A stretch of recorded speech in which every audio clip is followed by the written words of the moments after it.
All right. This is it's pretty weird. It's Thursday. Not normally known as an Xbox 2 podcast day, but it was in the past. So, yeah, your eyes and your Was? ears aren't deceiving you. Yeah, it was because we used to do the show on Wednesday, if you remember. We used to do Oh, Xbox 2 on Wednesday way yeah. back in the day. And then we moved it to Thursdays for a little bit. And then, because both times you were just like, I can't do Wednesdays, mate. And I'm like, okay. So we'll do Thursdays. And then you're like, I can't do Thursdays, mate, anymore.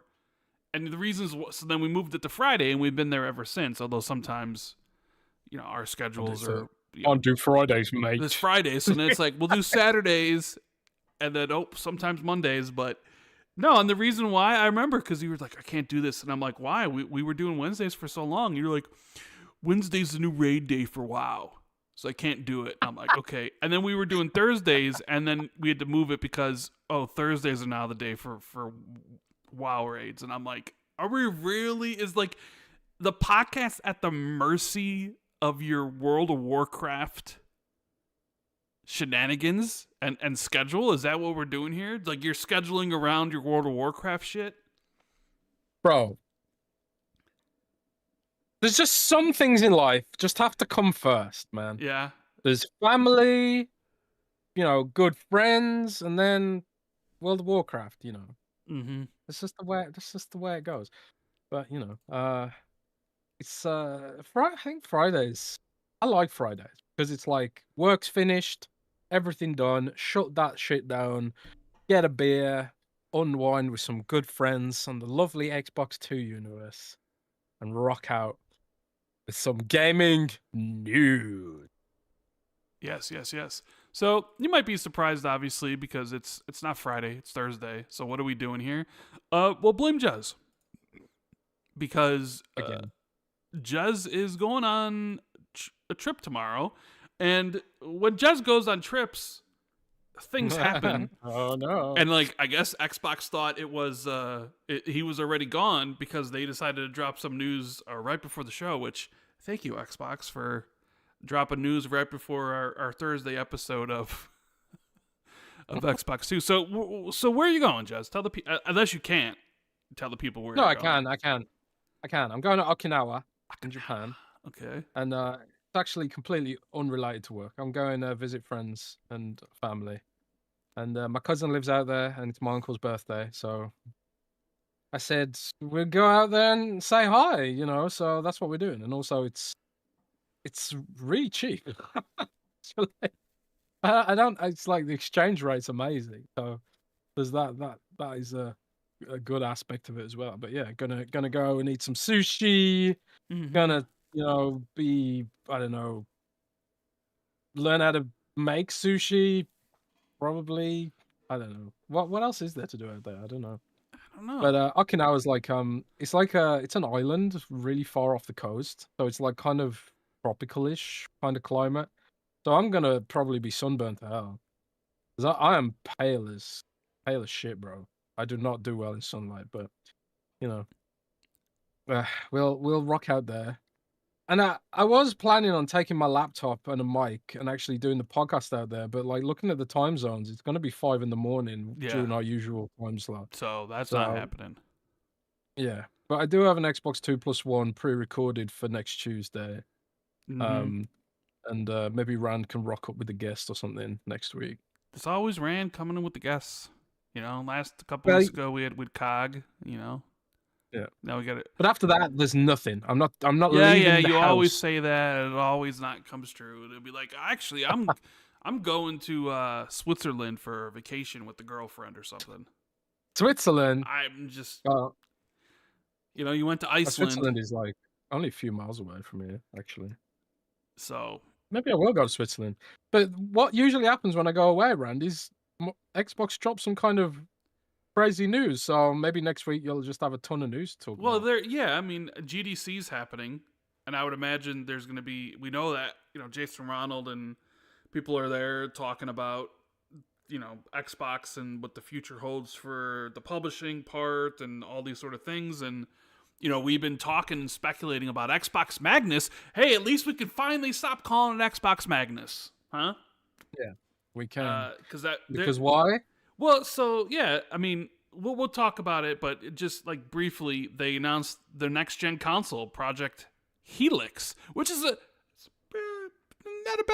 not a bad code name. I kind of like it.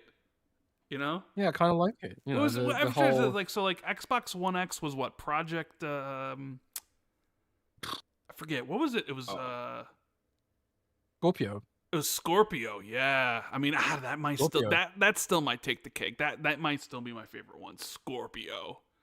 And Scorpio was a good one. Do you remember the Scorpio emoji? And everyone was really mad about it. Yes. People put people put the snakes in their Twitter bios, and a lot of people were upset. No. They put the little M, the zodiac emoji. The little zodiac thing. That's right. And it was like an M, right? An M with the little tail at the end. And there are other people like, I'm blocking anybody that has the Scorpio emoji in their Twitter thing. Oh my god. Journalists were like, I'm blocking anybody that has this. It's like, oh, how dare people be a fan in gaming? But the snake was for the Xbox Series X, which was codename Anaconda. Oh yeah, well, so there was the Project Scarlet, which was like the monster that eats monsters for breakfast. But then the two consoles were codenamed Anaconda and Lockhart. No. Scarlet was the overarching. That's what I said. Project. Scarlet was the whole Anaconda, thing. And then Anaconda was Series X and Lockhart was Series S. Yes. So now we have we got Magnus, which was always the AMD code name, and Helix. So I think I still go Anaconda is still my favorite. I don't know that. Not Anaconda. I mean Scorpio. Scorpio. Yeah, Scorpio was cool. Scorpio was cool. My favorite.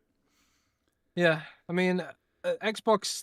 This project for Xbox has had a bunch of code names, and they've gone through a few of them. Like in the early stages, they use like different code names for different parts of it to sort of, I think, to root out leaks maybe, and and stuff like that. But the project sort of progressed to the point where they can now, like, we're going to put a firm sort of project code name on this all up now, and this is what they're arrived on. I really like it actually, because like in the logo they shared, the sort of code name logo, it's like a double helix, like a DNA strand, and it forms an X shape. So it's quite apropos, I suppose you could say. I mean, considering she's constantly talking about returning to Xbox, and you could say returning to their roots being the DNA, the helix, right? Yeah. I mean, I guess it all. It all intertwines. Yeah. You like that pun? That was intentional. That was quite intentional. Good job, bro. Good job, bro. Yeah. I'd be a great writer, wouldn't I? You would. Do you want a job? Well, tough. I got no money. Windows Central? How much you paying? Yeah. $10. $10? $10 for what? Like 100 words? A day? $10 a day. No thanks. For 24 hours work. 24 hours of work, $10, huh? Yeah. It's tough times, bro. It's tough times in publishing, I'm afraid. Yeah. I see, it's funny because Marathon just came out literally like 2 hours ago. So I see this the Steam player count is constantly being posted. Like it reached. Oh, it's fully out now? Yeah. It launched at noon my time, so it launched at like 1:00 Eastern. So before I thought it was in early access or something. Okay. No, they did the server slam, but everybody and their mother are posting like the Steam player stats, like how's it doing? Because it's odd because I guess maybe it's not odd. It's just kind of the way gaming is now, especially with live service stuff. There's definitely a segment of gamers who want like all live service stuff to fail. And yeah, there is just a generalized backlash against pretty much everything in life now. Actually, I've noticed that just everything is bad. Like no matter what community you go to, no matter what community you look at, it feels like every single thing is bad. And if you say something's good, oh, you're a shill. It doesn't matter what community you're talking about either. Like any community is bad. Everything is bad. 24/7, bad.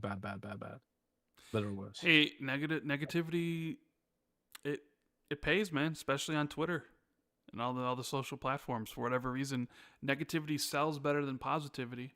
So Sure does. that's kind of the world we live in. But um, yeah. So like I saw that it was like 80,000, and then people were like, "Oh my god, I couldn't even do this." And then I saw people being like, "Don't forget, if you're talking shit about this number, this is actually paid copies." And it's like, "Oh, it couldn't even beat Highguard." You know, and it's like, well, Highguard was free, and this is $40, and there's like a $60 version too, and this is just PC, so we gotta wait, and maybe it'll be bigger. And it's just like I already see like the discussion because now people are comparing it to like the Resident Evil Requiem numbers, which I think posted a franchise high for Resident Evil, over like Yeah, they did. 300,000 concurrent, and already hit 5 million sales, which That's cray cray. took some of the other ones like months to reach. Like Resident Evil 7, I think took a couple years. 8, I think took like maybe 6 months. 4, I think took 3. It's like kind of been steady progression with the Resident Evil series. Like, you know, you have the mainline ones and then the remakes, and it's kind of all build up to like this, where this one just kind of, I don't know if it blew expectations out of the water, but it's clearly starting on the right foot. You know, selling 5 million copies in a short time frame in comparison to how fast you've sold them before is pretty damn good. And then you hear next year is Resident Evil Code Veronica, which is fantastic. And I think the following year is supposed to be like Resident Evil 0, which I'll be surprised if they can turn that into a pretty good game, because usually people look down on Resident Evil 0. And then I saw Dusk Golem say that I don't know if you saw this, but Resident Evil 1 remake's in production as well. Oh, thank God. I mean, that like Resident Evil 1 is kind of like the OG of modern remakes, and it's weird to call it that because it came out on the GameCube. I know, right? But it was such a good remake, and I really feel like the GameCube really punched above its weight for its era. Like, I remember playing Resident Evil 1 on the GameCube, and it was one of the few GameCube games that we had as a family. And I remember being blown away by how much of an upgrade it was. But like, obviously, being on the GameCube, it hasn't aged. You know, Yep. I mean, honestly, it's actually aged pretty well. Like, it's had like HD remake, re-release, and stuff like that. But I really think like the whole sort of concept of putting it on the modern Ori engine, this absolutely phenomenal landmark game which spawned an entire genre. There's any game in history that deserves a second remake. Because we often like we joke about games like Skyrim having like 50,000 remakes and re-releases and stuff like that. But if there's any game ever that deserves a second go, it's definitely that one, I would say. It's going to be interesting what they do with that one, because Resident Evil 1 is not a long game. You know? Obviously, a lot of it is kind of cushioned by the fact that every single door you went into was like a loading screen, so they put the door there and you remove some of that. I did kind of get the vibes when I was playing through Resident Evil 9 that the beginning of the game where you're in that hospital place kind of resembles the mansion a little bit in a way. So I wonder if that was kind of like a test run for figuring some stuff out. But I mean, I'm down for all, like, you know, if you're doing all this stuff like Resident Evil 5 and Resident Evil 6, you might as well just hit them all, right? Hell, why not remake Outbreak and Outbreak 2 and Revelations and stuff? I mean, there's plenty of Resident Evil games you could do, I guess. This is true. I mean, like, some of them probably more deserving of remakes than others, but I feel like that there is an opportunity there to improve upon some of them, I think. Like Resident Evil 5, for example, is an example of one of the Resident Evils that was overly linear, I think.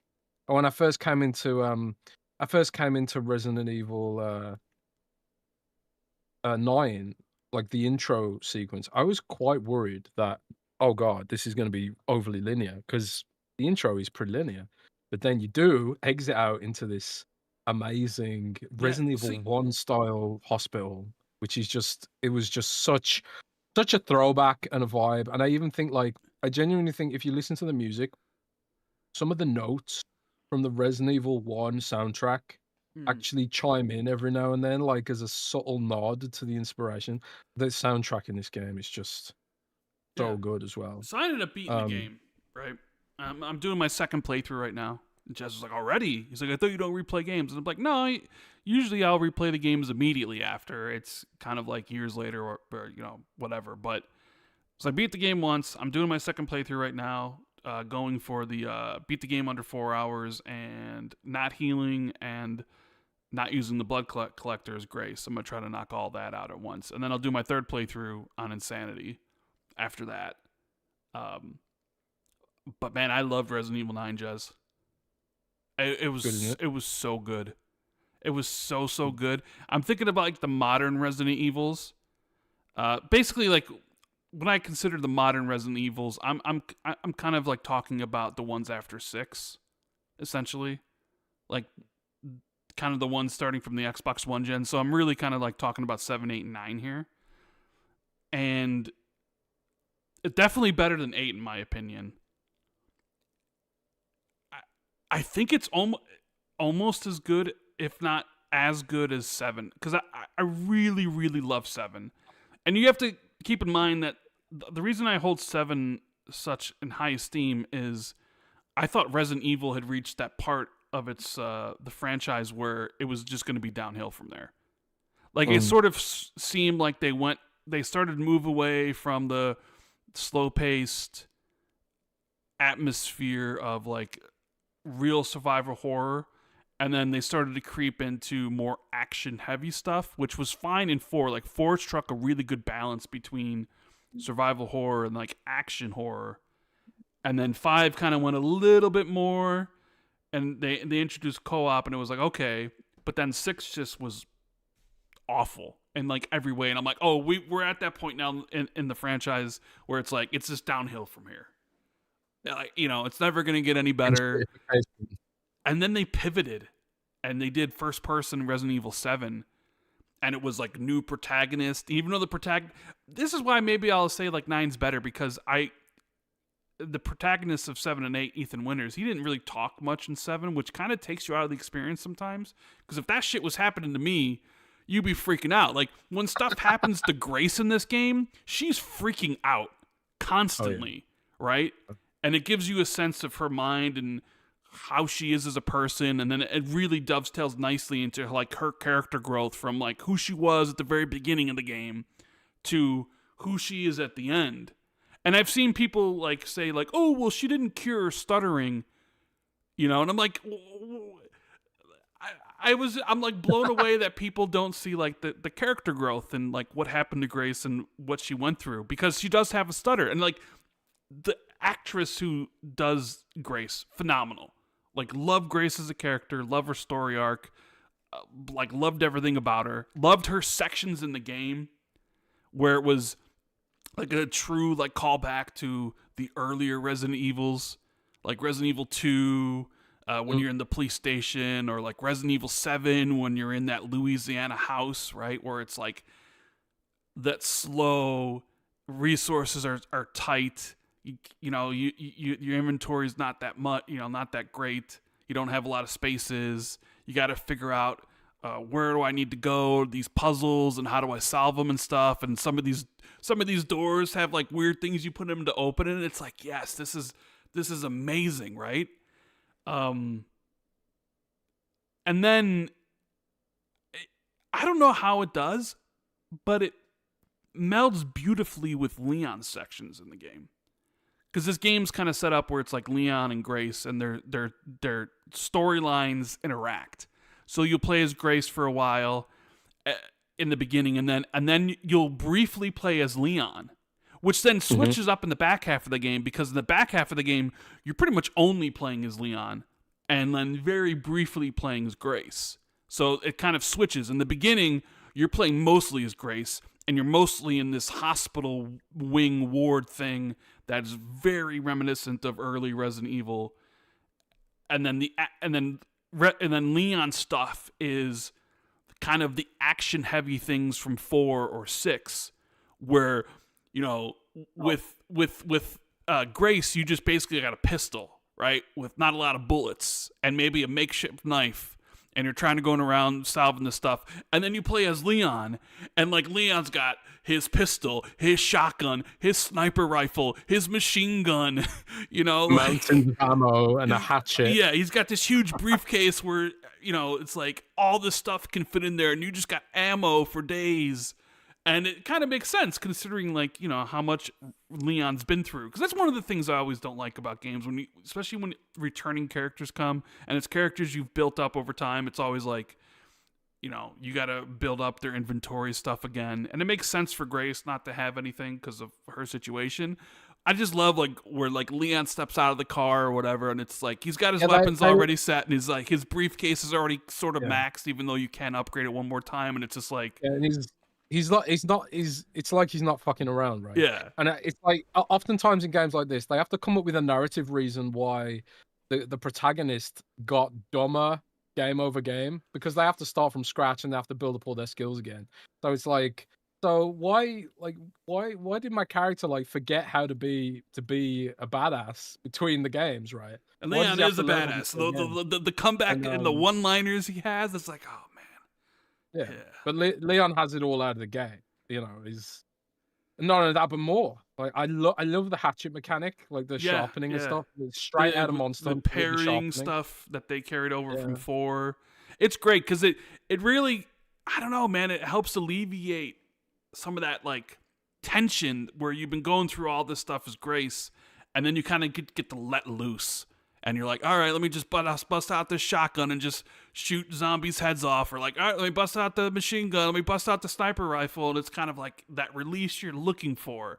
And then it'll switch back to Grace. And then it'll switch back to Leon. And it really, really, really works. And then, I think it works in the gameplay, but the thing that I didn't like about it was sometimes the narrative style changes too, right? Because like you say, Leon is a badass. And he's doing all this crazy stuff, but like, sort of, it's almost like there's a different director there, and there's some Michael Bay kind of sequences that look like they're out of what, like the riding the motorcycle stuff, right? Like you talking about that? I don't want to spoil it, but like some of those sequences come straight after like quite heartfelt, devastating moments narratively, and I felt like, man, that kind of undermines what I've just experienced like 5 minutes ago. Like now it's gotten silly again. Like after it was trying to treat me quite seriously for a second. And again, it's a minor gripe. You know, this isn't like high cinema here. It's a video game at the end of the day. And video games are always on the sort of comic booky kind of side. But that was the only thing that I didn't like about. I didn't think was executed super greatly well, I suppose, compared to how the gameplay blends together. You know, but the gameplay like is fantastic, and Resident Evil's always been a dual protagonist game. Like we often forget this. Like all the way back to Resident Evil 1, you could pick Chris or Jill, and yeah, it's not obviously not handled in the same way. I think the only real differences between Chris and Jill back in the day was like, I think Jill had a lockpick, and Chris had a lighter, and Chris had slightly less inventory space, but it had like better melee damage, something like that. I can't remember, but like they always really tried to explore this idea of the dual protagonists, and they didn't always get it right. No, I think like Resident Evil 0, for example, I think was the one where they were like, you basically play two protagonists like shifting around the same area, switching between them to solve puzzles that required two different characters, right? They did it a bit. They continued that in Resident Evil 2 with the whole dual scenario system, and then obviously there were some sections where you had to play Sherry Birkin, you know, as a child, which could be frustrating. I mean, like, you know, Resident Evil 6 had essentially 3 campaigns because you had 2 characters for each campaign, right? You had like the Chris, I think it was like Chris and his partner, Leon and his partner, the chick, and then I think it was Sherry and the dude. Like, right? It was those are the 3 characters from the campaigns. Like, that's the other thing. In Resident Evil 6, I didn't play Resident Evil 6. Yeah, I played it a bit. So it was like it was 3 campaigns, and like it was, you know, because it was co-op like Resident Evil 5, so it was each campaign was. But The problem is, like, I don't remember really anything about Resident Evil 6. I know this is a direct sequel, obviously, to that. So I'm like, some of the things I'm like, is this already explained in the previous game? Because I don't remember shit about Resident Evil 6 and like what ended up happening. Like the one thing I do remember in Resident Evil 6 is like the beginning as Leon when like you go into the White House and like the president is a zombie. That's like something I remember, or I think I remember wasn't one of the final bosses like a Tyrannosaurus Rex T virus thing, something like that, some like utterly ridiculous. Like it felt like Resident Evil was falling into this over the top, super ridiculous, like kind of bullshit, and then they reined it back in with like Resident Evil 7, and people really liked it, and then you go from there. And it's weird because this game is kind of a tale of two halves, really. Like the first half of the game is very much Grace's part of the game, where most of the time you're in this, like Resident Evil 2 police station inspired, like Louisiana House, Resident Evil 7, and it's slower pace, and then you intersperse with Leon, and then the back half of the game is pretty much Leon, where I sort of feel like the game. It's not like the game got worse, because I really still also like Leon's sections, but I will say like the beginning part with Grace was probably my favorite section of the game. But there was like when I was playing through Leon stuff, the big Leon stuff in the second half of the game, I just kept on thinking like, weren't the early reports this was supposed to be like open world? Because you go back to Raccoon City after all these years, and like the early reports was like open world, but it's really not open world. It's still very linear, which I don't have a problem with whatsoever. It just felt like maybe that it was supposed to be different. Like what we ended up getting is like there is a bigger part of an area here, and then there's different areas that are cordoned off that you need keys for. That then will go into like a, you'll go into a subway or you go into a building and you need to get these things. But it's still kind of like, even when you look at like it's a smaller self-contained area that has like areas like, like sprouting off from each other.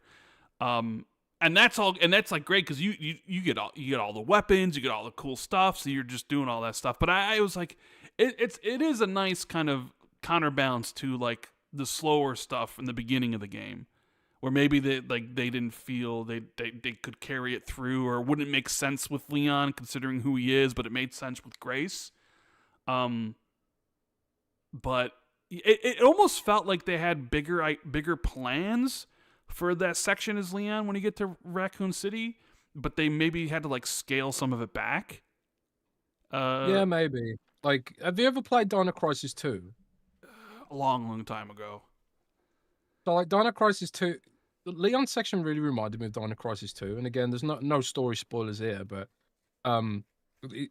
it was pretty much, it was known in the material that we were going back to Resident Evil 2, Raccoon City, like from the press material, but from the trailers and stuff. But it did, the way the gameplay was structured there, it really did remind me of to some degree Dino Crisis 2, where it's like you're sort of going from section to section, racking up kills, and then spending the points at a vendor to upgrade your stuff. And that is kind of like the Dino Crisis 2 gameplay flow. And even in Dino Crisis 2, there's kind of like that sort of almost Metroidvania kind of, okay, I've got a key now, I can access this area and go back. But it's still a lot more, it sort of has these sort of linear gauntlets in a sort of open, connected kind of area. It really did remind me of Dino Crisis 2, man, which is a game I played a lot of, weirdly, when I was a kid, but not in a bad way. It's but yeah, I don't know. Resident Evil Requiem is fantastic. I just hope that, I will say this, I hope that they don't take the wrong lessons from this game, because I do again, I felt Grace's sections were the strongest sections. I prefer that classic style, slow classic Resident Evil. So what you're saying is you wouldn't want a whole game of Leon, which is Yeah, basically like you don't want like Resident Evil 6 is what you're saying.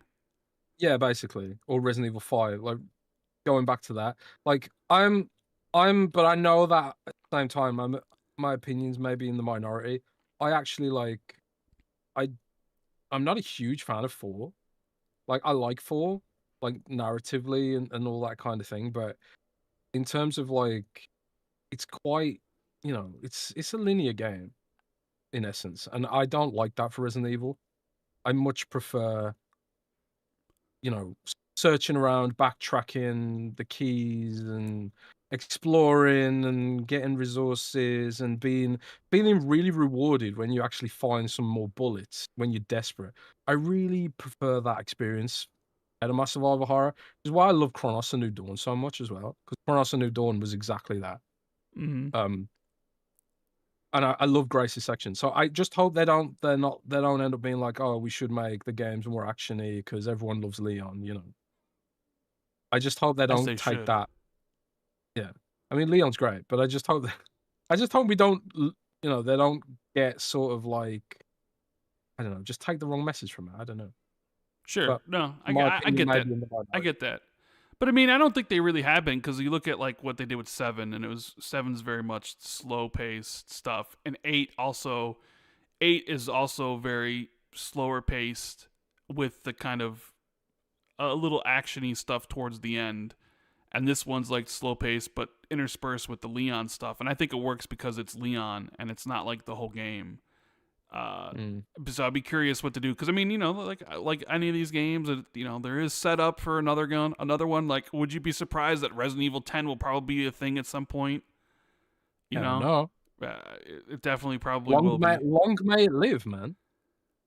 Long may it live. Yeah, and then we get these Resident Evil remakes coming, like Code Veronica. I'm excited to replay that. I really like Code Veronica, and it I would may. cover on it. I mean, I'm actually kind of looking forward to Resident Evil Zero remake because I never played Resident Evil Zero.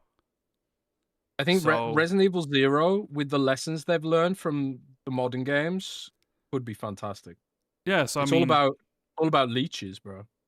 Zombie it's leeches. it's gonna be cool. It's gonna be cool. I really, really, really, really enjoyed Resident Evil 9. So much so I'm replaying it right now, trying to do the speed run, and it's pretty fast how fast the game is when you can skip cutscenes. So it's like I think I'm not halfway through yet, but I'm like an hour into this playthrough, and it's like a lot of the game is done already. You know what I mean? Like it's kind of crazy, like when you know where to go and what to do, and then you're skipping the cutscenes, like how fast the game can be. So, love Resident Evil 9. Can't get enough of it. Probably would give it a 9 out of 10. I think there's a couple little. I didn't think the second half was as strong as the first half, personally. Yeah, I gave it a 9 myself. Yeah. I feel like that's great. I'm also looking forward to. I got Marathon. So last night, me and my buddies, we played maybe the last night of Ark for a bit. Said our goodbyes to Ark. 400 hours in. Time for something new. So I got Marathon. They got Marathon. So we'll be checking out Marathon, seeing what that's like. Hopefully I enjoy it. Hopefully, it's a game we can play for a while and enjoy it. If not, well, we tried, But I'm looking forward to playing Planet of Lana 2, which I believe came out today. And the reviews are, pretty good for what it is. Like, I think it's an 80 on Metacritic. I really enjoyed the first game. I'm glad. There's a part of me that's happy but also sad. Well, like the first game had one of those achievements where you had to beat the game without dying. And I sort of kind of like those where it makes you go through this action puzzle platformer thing mistake free, so it builds up a lot of tension because if I die it's all over, I gotta start again, right? They removed that for the second one, so the second one doesn't have like a beat the game without dying thing, which I say I'm happy with, but then I'm also kind of like, oh man, I kind of want to do one of those again, so I'm looking forward to playing Planet of Lana 2. I'll probably intersperse that with my Marathon stuff, and then March, we're in March now. What, Crimson Desert comes out in a couple weeks? That seems. It sure does. That seems, possibly intriguing. I'm trying to think what else comes out. I know the big game that people are talking about is Pokemon Poco Piku, or whatever the heck that game is. What is that game, by the way? People are I have asking me, no "Are you getting clue. Pokepiku?" Oh no, I do know what it is. It's like, isn't it like Animal Crossing Oh, or so they something? You finally made build a a house or Pokemon something. game like Animal Crossing style. Yeah, you build a I mean, house that and sounds like free money to whatever. me. You would think like they would have done that a long time ago. Well, bro, I do think it's funny, like, because World of Warcraft has the housing stuff now. Yeah, yeah, yeah. Well, they released the first microtransactions for it today, and it is so funny, man. It's like, have you seen The Sims? The Sims 4, how much DLC that game Yes, there's a has? lot. There's a lot of DLC. Absolute monstrous amount of DLC. Well, like World of Warcraft, like they released the first packs for housing, and it's like there's this whole set of pink stuff, you know, and it's pretty clear who they're marketing this towards. It's the Sims crowd, and the people who buy just tons and tons of decor for the Sims, right? They're hoping that people will obviously buy tons and tons of decor for this, or tons and tons of decor for Pokemon, probably if they're gonna go down that route. But um yeah, it does seem like these kind of user generated content platforms are becoming pretty popular now. And I suppose it started with, stuff like Second Life. Have you heard of that? Second Where Life? you Yeah, I've Yeah. heard of it. Well, so actually, I suppose it started with The Sims, but like probably a lot of developers have been looking at The Sims, like Sims 4 continued growth, and like, man, we could have some of that. We could put a Sims kind of feature in our game. But yeah, that does seem what Pokemon's going for, and I wouldn't be surprised if other games kind of pick this up eventually too. Like what other Xbox games could have a feature where you build a house? Would they have like a housing feature in Gears of War? You have to build a house while fending off the locust. Maybe that's what the horde mode would be like. You build a house in Serra, and then you have to defend it from all the dudes coming out. I don't know. But do you want to build a house, Rand? You seem like the kind of guy to build a house. Nah, No, not a fan. nah. Not No a fan, house bro. building. No house building, bro. Oh, We don't that's a need any of shame. that. We don't need any of that, right? Yeah, I guess. We got a couple of super chats here. It says Mikey says Helix DNA. Hopefully Xbox gets back to their DNA. I wonder if that's. I sort of wonder that if Helix has been the code name the entire time, It hasn't. and I would imagine probably not. There's just a part of me that's like, nah, this has to be a recent thing, like to kind of go with the whole return to Xbox stuff. It just makes too much sense. Yeah, they did have another code name for it. That was like, Microsoft often does this sort of location based code name. They did have like a location based code name for this before, but um, that was like a temporary thing. This is like the official code name now. We have Champagne Supernova says Resident Evil 5 was rad. Miles Dumper's favorite. Yeah, Miles Dumper. I mean, I didn't say Resident Evil 5 was bad. I still quite enjoyed it. But you could tell it was. I don't want to say it was the beginning of the end or whatever, but they were definitely moving away from slower survival horror to action horror. Starting with Resident Evil 4, and it just got more and more into it, where you end up with 6, and 6 being dog shit.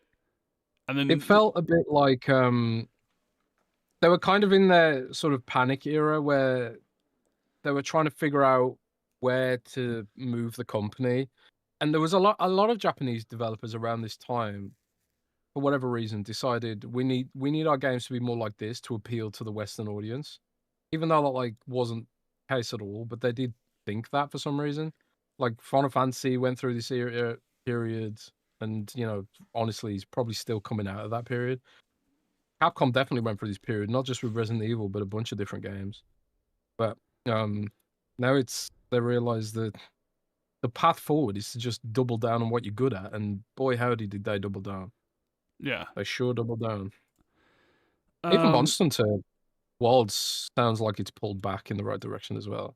Although I think the issue with Monster Hunter Wilds was less about trying to appeal to the West and, I don't know, using an engine not fit for purpose. That engine was not designed for open world. Maybe that's why they ditched Resident Evil open world, because the RE engine is just not good at open world or something. I don't know. Because man, Monster Hunter Wilds was just a mess alone. we got Silas says, if Phil's retirement won't inspire Rand to make a video, what will? I mean, the problem with that question. was also we were live right when it happened. So Oh yeah, true. I got like all I wanted to say out of it, and it's like at that point it was just like maybe it would have been different if I wasn't about to do a podcast. I guess we'll never know. Champagne Supernova says, Rand, do you save scum those no death achievements? Usually you can't. So, like Planet of Lana, no, I beat that straight through.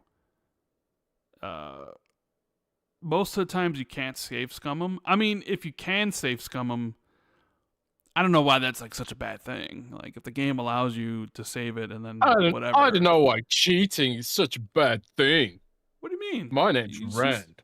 Who said cheating? The game lets you save and restart and whatever, but no.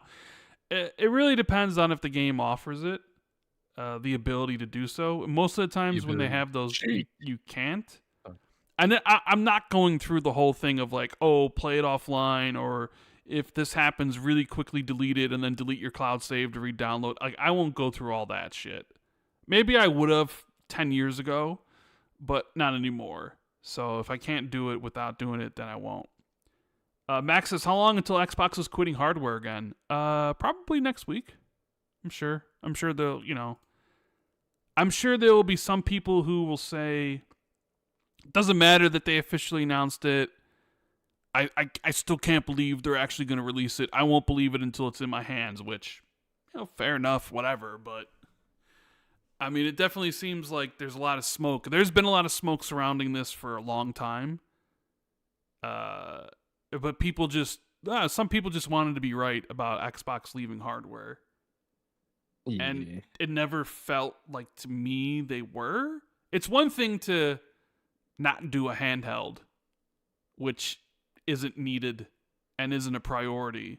It's another thing to be like, yeah, we're actually stopping hardware, and because I sort of feel like without a hardware platform, like Game Pass doesn't exist or can exist without that, and a lot of things kind of fall apart. So like, even though I've believed for quite a while that this upcoming Project Helix is probably Xbox's last first party hardware, I never believed that it was really ever going to be cut. Now, I mean, there may come reporting that, they had discussions about what to do with hardware and all that sort of stuff, and discussions whether or not to kill it and whether or not to do this and what have you. And I'm sure if you go back, and there's probably were discussions about even doing the Series X and S generation. And I mean, I think there was, if I remember correctly, like I'm pretty sure there was discussions about not doing hardware then, Phil, I mean, Satya makes every team justify what it's doing. It's a publicly traded company at the end of the day. So like when Satya asks a question like, what are we doing in hardware? It's less about like what we're doing in hardware we shouldn't be in hardware. It's more about like, explain to me like in plain language why are we doing this from a strategic perspective, almost rhetorically. But that's I think that's Phil's claim to fame for me. He's really getting through to Xbox, Microsoft as a corporate entity, the opportunity that exists still within gaming, and sticking it out, I suppose. Now the execution of that we can debate, but at least for now we're still in the game. Yeah. I tell you what video I would like to see you make, though. Oh, okay. What? I want a video from you on what they should do, to be honest. Who should do? Xbox. Oh, jeez. Yeah. I want you to sit down, really think about it. Why the last time when we were talking about what they should do and how the multi-platform move wasn't a smart idea and could end up, not going well for them. They didn't listen to us. What? I still think you should put it out there, bro. Yeah, well, we'll see. We'll see what their strategy. Well, we'll talk a little bit more about their strategy, kind of entwining with PlayStation's a little bit there, but yeah.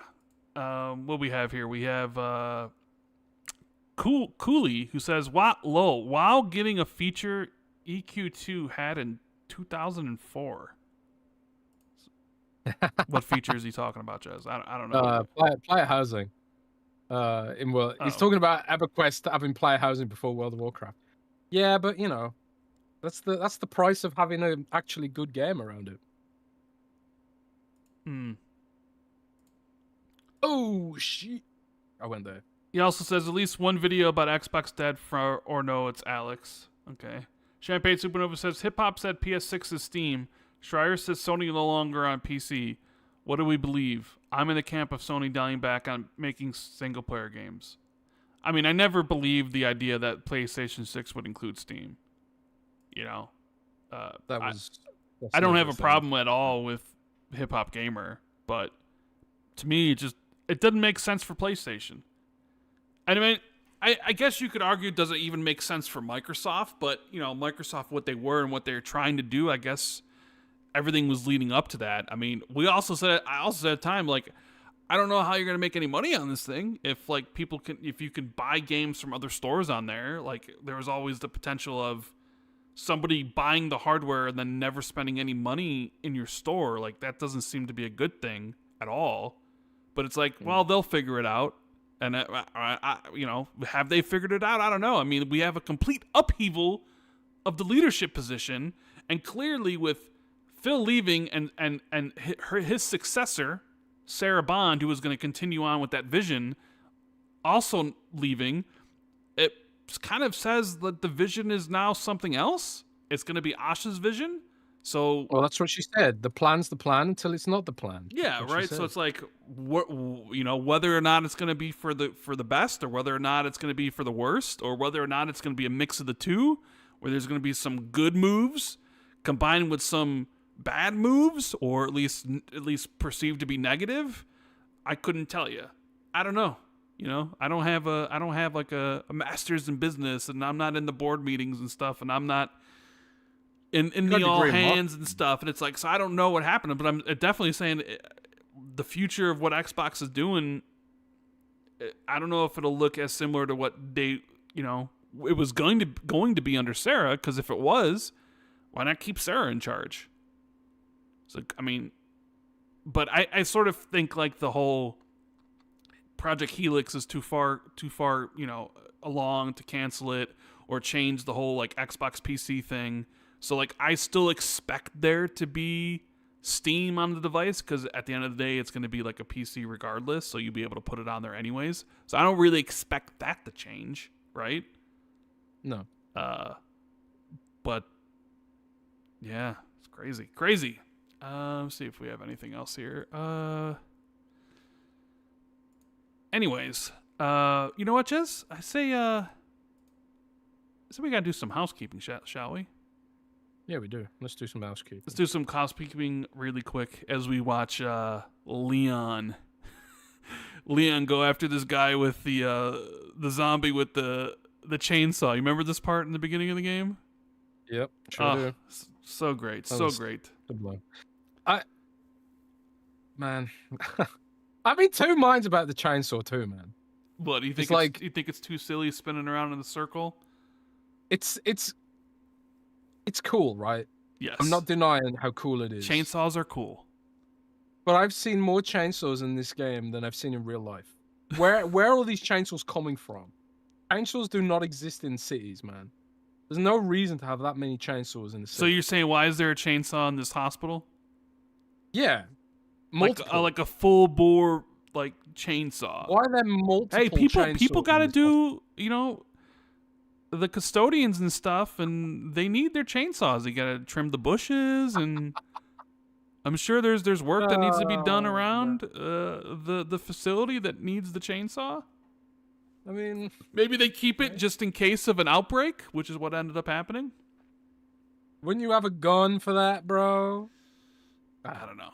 Chainsaw's cooler though. But anyways, chainsaws are cool. This week's episode is brought to you by Surfshark, which it is has a awesome deal still going on for Xbox 2 listeners, right, Chaz? It does indeed. But can you do the shout-outs before that? Okay, we also have the Xbox 2 Patreon members, question and answer thread is up for anybody that those want to check that out. Jez has a Xbox 2+1 dropping next week for those that are, want to check that out. We got some shout outs here for the Xbox 2 MVPs. We have Adam Bartolo, Alon Grogu, Army 52C, Asa T, and Madison, Battered Haddock, Briggs Country, Bright Tundra 1, Silas, Discarded Caboose, Enix, Fantasticals, Foreign Object, Glenn, Governor Grimm, I'm Mike Zero, Inner Machine, Jay Foley, James Moore, James Wizo, Justin Duell, Katrox, Laserwolf, Pat Rock, Frosty, RS Donks, Sean Kramer, Shay Elephant, Shrapnel, The Nordic Cannon, Trixar for Trey, William Kukendell, Wagerman, and Wolfgang KPZ. Thank you guys so much.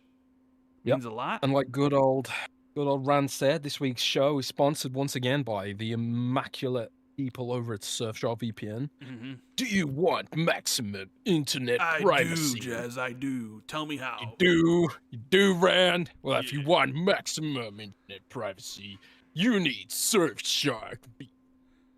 Surfshark what? Surfshark VPN, bro. Rand. And is that a shark? Is that a shark? That's a shark. That's a shark. Even That's sharks want their internet protection, huh? Yes, they do. And they want it protected, and they're gonna eat the people who want to break into your internet privacy, Rand. Over the top. Always over the top. I love it. Love well, it. It's inspired by Resident Evil. Leon. This is Leon's section. This is how so Leon. Are you basically saying it in Leon Kennedy's voice? Yeah. But, oh man, I don't know if my voice can go that deep. Surfshark VPN is your all-in-one shield for private, effortless browsing. Whether you're streaming your favorite series, climbing the ranks in your go-to games, or just scrolling the latest trends, Surfshark keeps you covered with lightning-fast speeds and support for unlimited devices. For true internet freedom, Surfshark breaks down digital walls with ease. No more geo-blocks, no more limits. Unlock global content and explore without borders. Enjoy a smoother, cleaner web thanks to Surfshark's Clean Web feature, which blocks ads, trackers, and malware, all before they can slow you down. And with Surfshark's strict no logs policy, your activity stays exactly where it belongs, with you. Plus, Surfshark's advanced encryption wraps your personal data in serious protection, giving you total confidence every time you connect. Not even the T-virus can get through. Here's the offer. Xbox 2 not podcast. Even the T-virus, man. That's some... not even the T-virus. It's serious, bro. It's serious business. Here's the offer. Xbox 2 podcast listeners get an incredible 86% off a 2-year plan. That works out to just $2 a month. Take back your online freedom. Hit the link in the description to get started. Search safely, surf securely, and surf with Surfshark. Not associated with Umbrella Inc. So, yeah, Surfshark. Surfshark's awesome. Gonna use it to watch Elimination Chamber in Germany. Elimination Chamber, sadly, not available on Netflix in Germany, but it is available on Netflix in the UK. So thanks to the power of Surfshark, I can surf on over to the United Kingdom with a VPN and tell Netflix that I am, in fact, in a region apropos of watching WWE. So that's how I'm going to be using Surfshark this week. But yeah, it's a really good deal. $2 a month it works out to. They've been a fantastic supporter of me and Rand, and fantastic supporter of your privacy. That's right. That's right.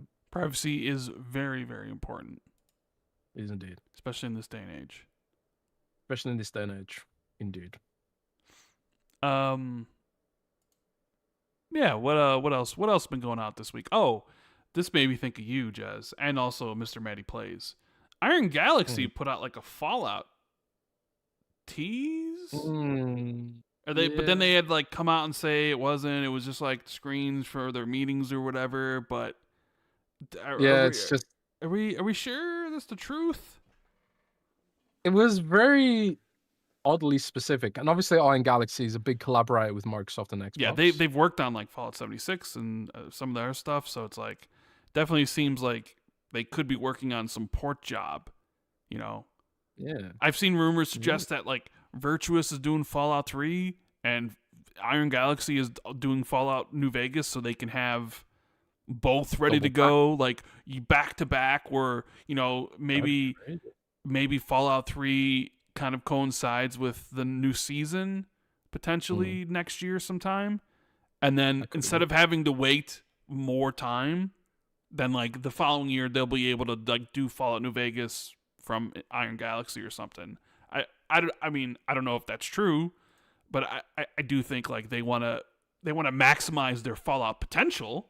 We've had 2 seasons of the show, and really the only thing you've gotten is stuff for Fallout 76, which is good, and a Fallout 4 update, but like no new games to really kind of ride that momentum. So if your plan's like, all right, well, Todd's gonna do Fallout 5, and we have these remakes and stuff, and then maybe another project from somewhere else, like you'd want to get you need multiple teams working on that stuff. So You would imagine. I mean, the opportunity with Fallout is absolutely huge. I mean, it's such a bummer that they haven't had a new game to coincide with either of the seasons. They kind of put a band-aid over it with Fallout 76 content, which Fallout 76 is ticking over really nicely, and they've also like done the whole um re-release sort of Fallout 4 with Xbox Play Anywhere to kind of make it seem like it's all shiny and new, even though like, is it really new? New Todd Howard, or you're just telling me pretty little lies again? But yeah, having like a Fallout 5 is the ideal scenario, but goddamn, that game's gonna be quite a ways away, I would think. But you know, Fallout, as long as the TV show's still, as long as season 3 is good and season 4 is good and season 5 is good, they can sort of keep the opportunity ticking over, maybe. How long can they keep it ticking over, I guess, is the question. But I think we've said on this show for like a long time, Fallout as a franchise has to be like the biggest opportunity franchise for them this side of Minecraft. Like there's so much opportunity there now with the way the TV shows helped it go like fully mainstream and not just like beyond the gamosphere consciousness, right? And they just haven't had, just because of how long games take to make these days, the opportunity just hasn't lined up yet, which kind of sucks, right? Imagine if they had Fallout 5 ready to go at exactly the same time when season 1 ended. Can you imagine that? How it would have buoyed sales? It would have been crazy. It'd be cool. Yeah, and if Fallout 5 was actually good too, like it would have been nuts. So, bro. Imagine if it was Xbox exclusive on top of that. Yeah. Yeah. Which it wouldn't have been. But can you imagine? Can you imagine? Yeah, I sort of wonder how would that have worked. And instead of doing Starfield, they would have done Elder Scrolls, but then you'd still be waiting for Fallout 5 unless they did Fallout 5 immediately after 76, but then the game Fallout 5 would have been out years before the show. So I guess maybe if they did Elder Scrolls, and then you'd be like, oh, we got Fallout 5 coming in a couple years. But yeah, I don't know. Do you think do you think Iron Galaxy has anything to do with it? Do you think it was just a nice a little mishap, or I honestly, I've been trying to investigate it. Yeah. I haven't gotten anything hard down yet, but I don't know. For me, it kind of feels like it probably was just a mishap. But hard to tell, man. Hard to tell. Okay. We did get more news about upcoming, because we got some like upcoming DLCs for some of the games that released last year. One being Ninja Gaiden 4. It's got some DLC coming up pretty soon. I don't know if you're going to check that out or not. I'm probably not, but there's DLC I am looking forward to, and that's the Doom Dark Ages DLC. Because the creative director recently said that it's basically like a sequel in DLC sequel form. Sized, right? Sequel sized, which isn't a surprise considering what the DLC was for Eternal, where they literally concluded the storyline for Eternal in the 2 DLCs. And the 2 DLCs were chunky boys. Like, you got your money's worth for that. And they were quite difficult as well to go along with it too. It wasn't like it was I like still haven't super finished easy. the second part of that shit. Yeah, but I mean, they Ooh. concluded the Eternal Oh, storyline there. So, and I know a lot of people don't really play the DLCs. Like, they'll play the main game, and then I don't even know what the attach rate is, but like people don't play the DLC. Maybe they get rid of their games or what have you. But so I'm very curious because I always just wondered. We sort of wondered like, hey, what does id do next? Right? They've done 3 Doom games now, and each of the Doom games are different from each other. Like, Doom 2016 plays differently than Doom Eternal, which plays differently than Doom Dark Ages, and that takes creativity and like ability to be able to like, hey, we know it's the same franchise and the same thing, but we want them each to have their own like own way to play, so to speak, right? And there were a lot of people that didn't like how Eternal played in comparison to 2016. I mean, I think you've said on the show you hated all the clambering and climbing and yeah, all the wasn't a big fan mid-air of that, man. dashes and stuff like that. Yeah, I And wasn't a big fan. there's other people who didn't like the way the game forced you to use different weapons, right? Where you would run out of weapons and you'd have to like glory kill the enemies to get stuff back. Like, they kind of just wanted to be able to go through The whole game with the shotgun. game with like the super shotgun like they were in Doom 2016. And in this one, it's a little bit pulled back. You have the shield bash, which people either like or they don't like, and all the different pairing mechanics and stuff like that. So like each game is like different mechanics that either you jive with or you don't. And we were thinking like, hey, what's next for them? What's next for id? Are they really going to do another Doom game? Because it sort of feels like, are we sort of at our limits for how much Doom we want at this point in time? Like when Doom 2016 came out, I think everybody was like, oh my God, this is amazing. I need more of this. And Eternal came out and everyone's like, most people were like, hell fucking yeah, this is amazing. I want more Doom. While other people were like, go back to 2016. And then Doom the Dark Ages comes out and it's like, not as good as the previous ones. And I've seen people be like, this is the best ones. Like, so opinions vary. But I sort of feel like at least there's a consensus that maybe the Doom Slayer needs a rest a little bit. And Yeah, maybe. And that they should go to make other things. Yeah. They've got other franchises that can explore now, especially since the Activision purchase. They've got the Hexen IP back. So like for me, like I would like to see what a modern Hexen would look like. There's things they could do, but there's also been situations where it has explored beyond its boundaries, and we've ended up with games like Rage 2, which, yeah, Rage 2 is not bad. Nobody wanted Rage 3, bro. I don't think. Well, Rage 2 was also not made by id. That was done by Avalanche. Avalanche, yeah, but they were. Oh, Rage 1 even. I mean, Rage 1 was fine. I actually quite liked Rage 1, but yeah, I don't know. For me, like, I'd like to see what a modern Hexen would look like. Rage 1 on the 360, I think was it 4 discs or was it 2? Maybe it was just 2. Maybe it was 3. I forget how. It was definitely a chonky boy. It was definitely a chonky boy. But now I'm very curious to see this sequel, like this Doom Dark Ages sequel. I know to say we're going to see more of like the cosmic realm in the game, which is kind of where I thought a lot of the DLC would take place. But being like it's a sequel size, I wonder if. So I'm trying to remember the game. Is there really that much? There's really not that much like questions left to answer or story threads that need to be put to bed. But I sort of wonder if like with these DLC, if you get maybe a stopping point where they can basically go off and do something different, whether it's a Quake reboot, whether it's your Hexen idea that would be pretty cool, or if they go off and just being like, actually, we're going to make another Doom game. But it's kind of like, well, where do you make another Doom game? Are you doing another Doom game, a prequel style like Dark Ages, where it's after Dark Ages? Do you do it like after Eternal?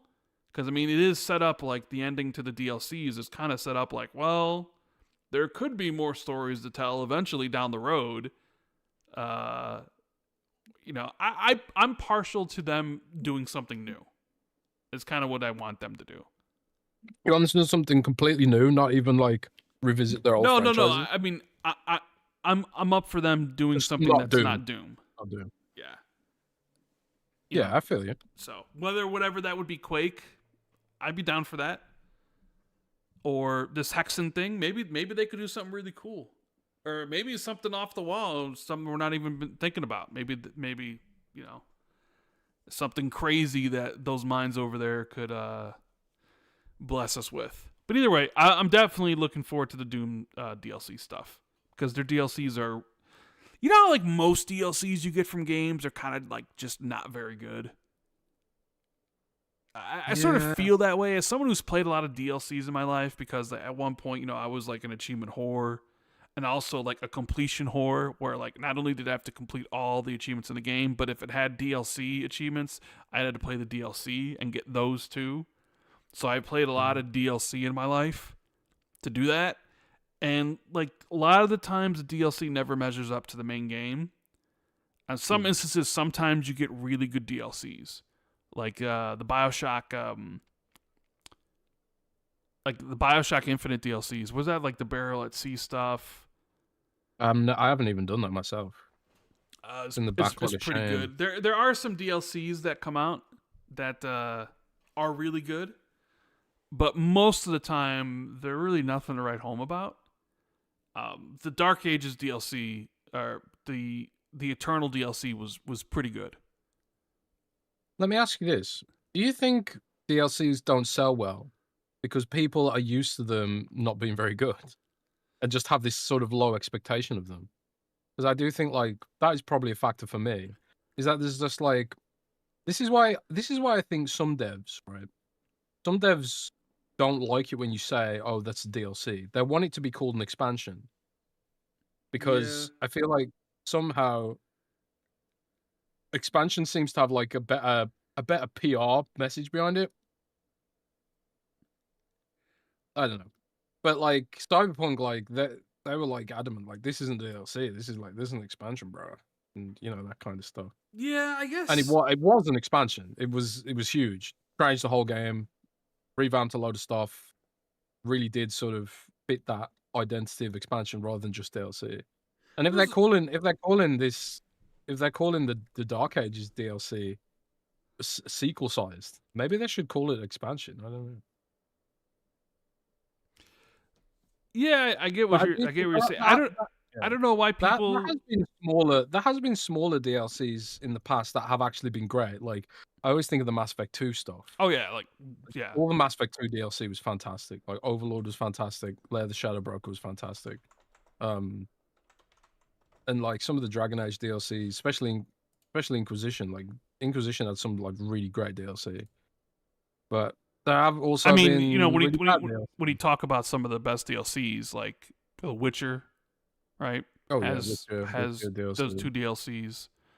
You talk about like pretty great at that. Yeah, shit. like the CD Projekt Red's, and it's funny because when I played Cyberpunk, I didn't really consider it DLC because it was already in the game, right? But what was that called? It was called I'm blanking on the name right now. The Cyberpunk's expansion. The Phantom Liberty, right? Phantom Liberty. That was great. Do you remember Undead Nightmare in Red Dead Redemption? I never did that myself. It was really cool because it was, you know, very vast and big. So it was like super cool. You know, Microsoft, member, they made a whole big deal out of getting exclusive DLC for Grand Theft Auto 4, like the Ballad of Gay Tony. Oh god, I love that and stuff like that. Right? Tony was fantastic.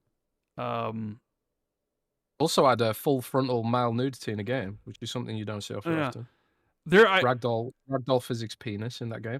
I'm trying to think of more great DLCs. I remember this one for Far Cry 3. Demonetized. Do you remember Blood Dragon for Far Cry 3?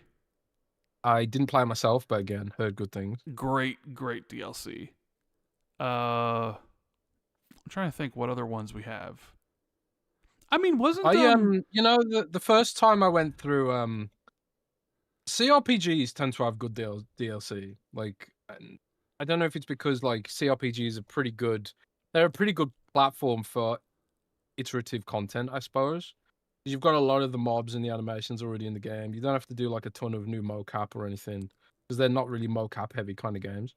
And also they're often text based, so you can kind of get away with not, you know, having a ton of extra expenses. So the first time I played Warhammer 40k Rogue Trader, it already had 2 DLC expansions, which both of which added like an extra 20 hours to the game. So like you're looking at like an extra 40 hours of content on top of that shit. And so it brought my total playtime for Rogue Trader to, I think it was like 200 hours or something. And apparently there's 2 more DLCs coming out for that game as well. So like anyone who's going into Rogue Trader, like for the first time, like from next year, you're looking at a 300-hour game probably. Yeah. Well, what Which is about nuts. what about uh what about Elden Ring's expansion? Shadow of the Oh, Erdtree. that was amazing. Yeah.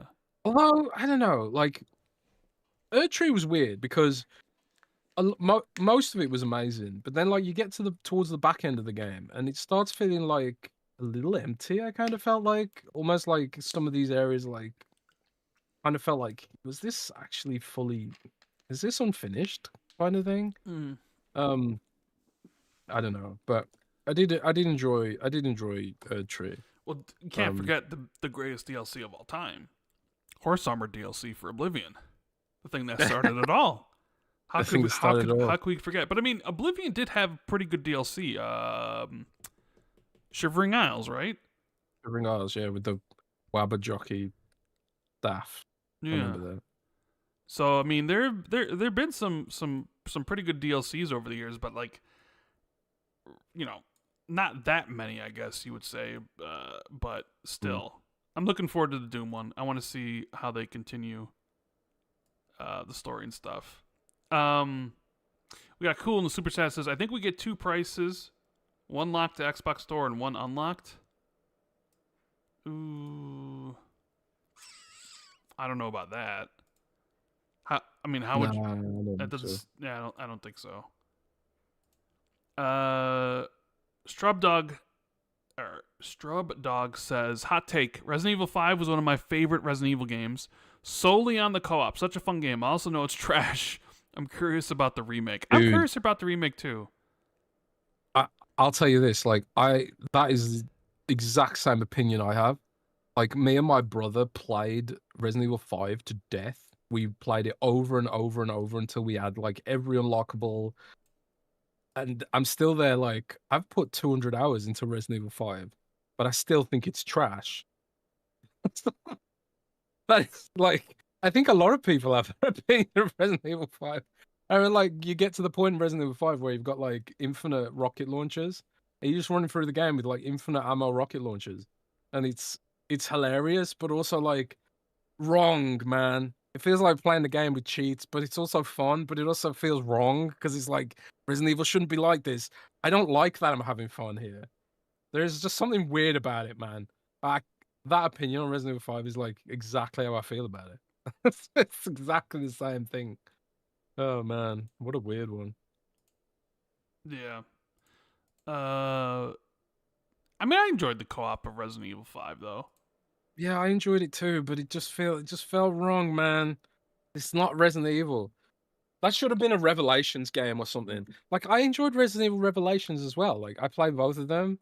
I think I reviewed Revelations 2, like on Windows Central, and I didn't hate them, you know, but again, it's just like, put that in a spin-off. Like, I don't hate spin-offs, man.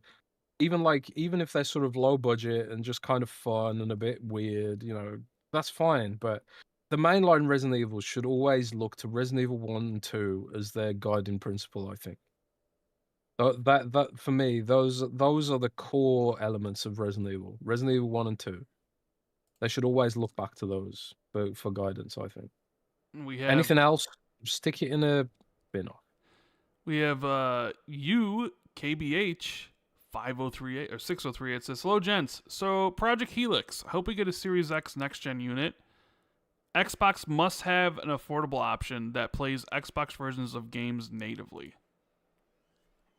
So Yeah, so my theory on this is that they will give Magnus SoC access to OEMs, and they'll let OEMs make like a system that can run Xbox games, but just without the powerful PC bit of it. Maybe I think for Xbox's like reference device, and they actually refer to it internally as this is the reference device, Helix. Um, that'll be the quintessential premium kind of experience. But I do think there will be options for people who to access the ecosystem without completely destroying their bank account.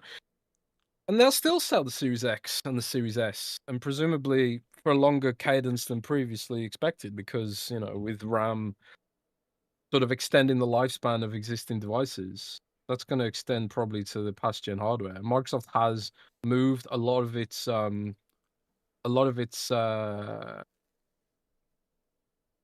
manufacturing over to Vietnam, specifically to keep making those boxes, right? mm-hmm. So I don't know. I do think there'll be some kind of affordable option, but I also don't believe these rumors that it's going to be $1,500. I think it probably I think $1,000 is probably the maximum you can expect. I would be shocked if it's more than $999.99. You see this Doom just tweeted out Diablo 4 X Doom the Dark Ages. Yeah, the Doom DLC for Diablo. I did hear about that previously. Doom, so what is it? Just cosmetics? Yeah, it's cosmetics. Oh. What else would it be? Why not something more substantial, Come on. Well, it's just they don't go too hard on those kind of partnerships because it's law breaking. Like, you fuck the law up if you go too hard on that shit. Doom inspired cosmetics, bro. The law's important, bro. Yeah. Some people don't even like that. Like, what you doing? This doesn't make any sense. Like the StarCraft DLC in Diablo, StarCraft inspired cosmetics. Some people don't even like that, bro. Nah, I mean, I'm not surprised. You wrote an article earlier this week that talked about the things that you heard from the Xbox all hands meeting. So, what was said? Yes. What was said, Jez? What were they talking about? So the Xbox all hands meeting, like, I wasn't originally planning on reporting on this, but I thought there was some like quite interesting stuff that was said there, and I felt like it's important that we learn a bit more about this because it gives us some context on what Xbox is thinking and what they're sort of discussing internally about some of these things. Like the first thing I wanted to put out was they were actually like there was a lot of nice words for Sarah Bond first and foremost, and there was these sort of rumors going around that Sarah Bond was like had become sort of a pariah figure or something, but that wasn't like what I saw at this event. Like I saw, there was a lot of cheers for Sarah and a lot of tears actually, like a lot of tears in general. It was an emotional thing, like Phil exiting and Sarah exiting and that kind of thing. So it started off with Phil on I say on stage, but not really stage. It's the lobby at the main Xbox building, which is where they often do their all hands, and then they stream it internally to people in some of the other satellite businesses, right? And Phil was talking about he was talking about the opportunity ahead of them. I don't have the full transcript here in front of me, so I'm just kind of paraphrasing it. But he's talking about the opportunity ahead. There was like a lot of cheers, a lot of excitement. The atmosphere was not one of like doom and gloom. It was one of like, support for Phil. And I'm someone who's I've worked in corporation for a while now, and I can tell you this, like the sort of the admiration that Phil seems to command internally at Microsoft is not really something that I expect of a CEO in a company. Like this dude was like beloved by his team, and that's a rare thing I think for CEOs, especially like big corporations like this. So it was pretty cool to see that. Phil said he had full faith in Asher Sharma and that they'll be working together closely over the next few months, as you would expect. And then Asher Sharma took to the stage. She said that She talked a little bit about her history. She's from the Midwest. I don't know what that means in American. Can you explain what being from the Midwest means? Does that mean like you're from like the countryside or something? What's the Midwest, Rand? I don't know what it is. What do you mean? What's the Midwest? Yeah, what is it? Because that's where Asha Sharma's from. She was talking about her history and she's from the Midwest. What does it mean? I mean, the Midwest is like the Midwest. What's out It's there? in between East and Mountains? West. I mean, no, Palm? it's the Midwest is mostly flat lands. I mean, you have Are Illinois, Indiana. you in the Like, Midwest? yes, Chicago's in the Midwest. Illinois is Midwest. Right, so she's your countryman then. I mean, she's from the United States. I mean, isn't anybody in the United States my countryman? I don't know. I wouldn't say It, someone from London's my countryman. why not? I mean, you're from the same country. Isn't it countryman? Not like Nah, but they're Southerners, mate. They're okay, Southerners. They don't count. okay. Anyway, I'm joking. But she talked about like she worked. Her first job was working the floor at Best Buy, and then she pivoted over to technology, and then she worked Instacart, obviously, and then Meta, and then back to Microsoft. And the one thing that interested me about the way Asha was talking to her team now, she kept talking about console. She kept talking about core. She kept talking about console. She said it all starts with console internally, which I was quite excited to hear personally, because like this is like she didn't know I was listening in, or any press for that matter. I don't know if any other press were listening in, or if it was just me who had access to this of the press cohort. But she did say it all starts with console, which I thought that's a good thing to express that, especially like in terms of how down community's been about whether or not Xbox is even going to stay in hardware or stick with the ecosystem and all the purchases and investment we've made into the business. So for her to hear her repeatedly talk about console and repeatedly talk about core and repeatedly talk about community, I thought was quite like appropriate, and also shows that she's heard or witnessed a lot of the stress the Xbox brand has been under, at least in terms of its most passionate customer base. The people who spend the most money and the people who evangelize the brand and maybe tell their friends like, "Hey, I'm on Xbox, you should play Xbox too." That kind of community. She seems to recognize that it all needs to start with the customer and not just chasing off these imaginary audiences, which we've all criticized Xbox for doing in recent years. And then Matt Booties spoke a little bit, and they both shouted out Sarah and her contributions to Xbox, which came with a lot of applause and cheers and stuff. And then they showed a video of Phil and like the journey from the last 12 years of Phil leading the business. It was sort of like a montage kind of thing. Pretty emotional, bro. Not gonna lie. But and then then I lost access. Then I lost access, and I think they did a Q&A session, which I wish I could have heard more about, but I'm still investigating that aspect of it. But yeah, man, it felt to me like there was a lot of energy, and people felt energized. There wasn't like this sort of sense of fear. And one thing she also said was, everyone here is Team Xbox. We're not first party, we're not platform, we're not marketing, we're not operations. All together of us are Team Xbox, and we're going to work together to really, hone in on this opportunity ahead of us. And, fight back, I guess, is the kind of what I took away from it. But, we've sort of like, we're in a bit of a holding pattern, aren't we, Rand? We're in a holding pattern, I would say, because we don't really know the firm details of how or what she's going to do to Xbox, what she's going to change. I said in my interview that the plan's the plan until it's not the plan. She needs to look at all the data. She needs to understand why they made the decisions they're wanting to make. And I suppose like when she's got all that information, all that data, she'll decide whether or not she agrees with it and whether or not they need to pivot.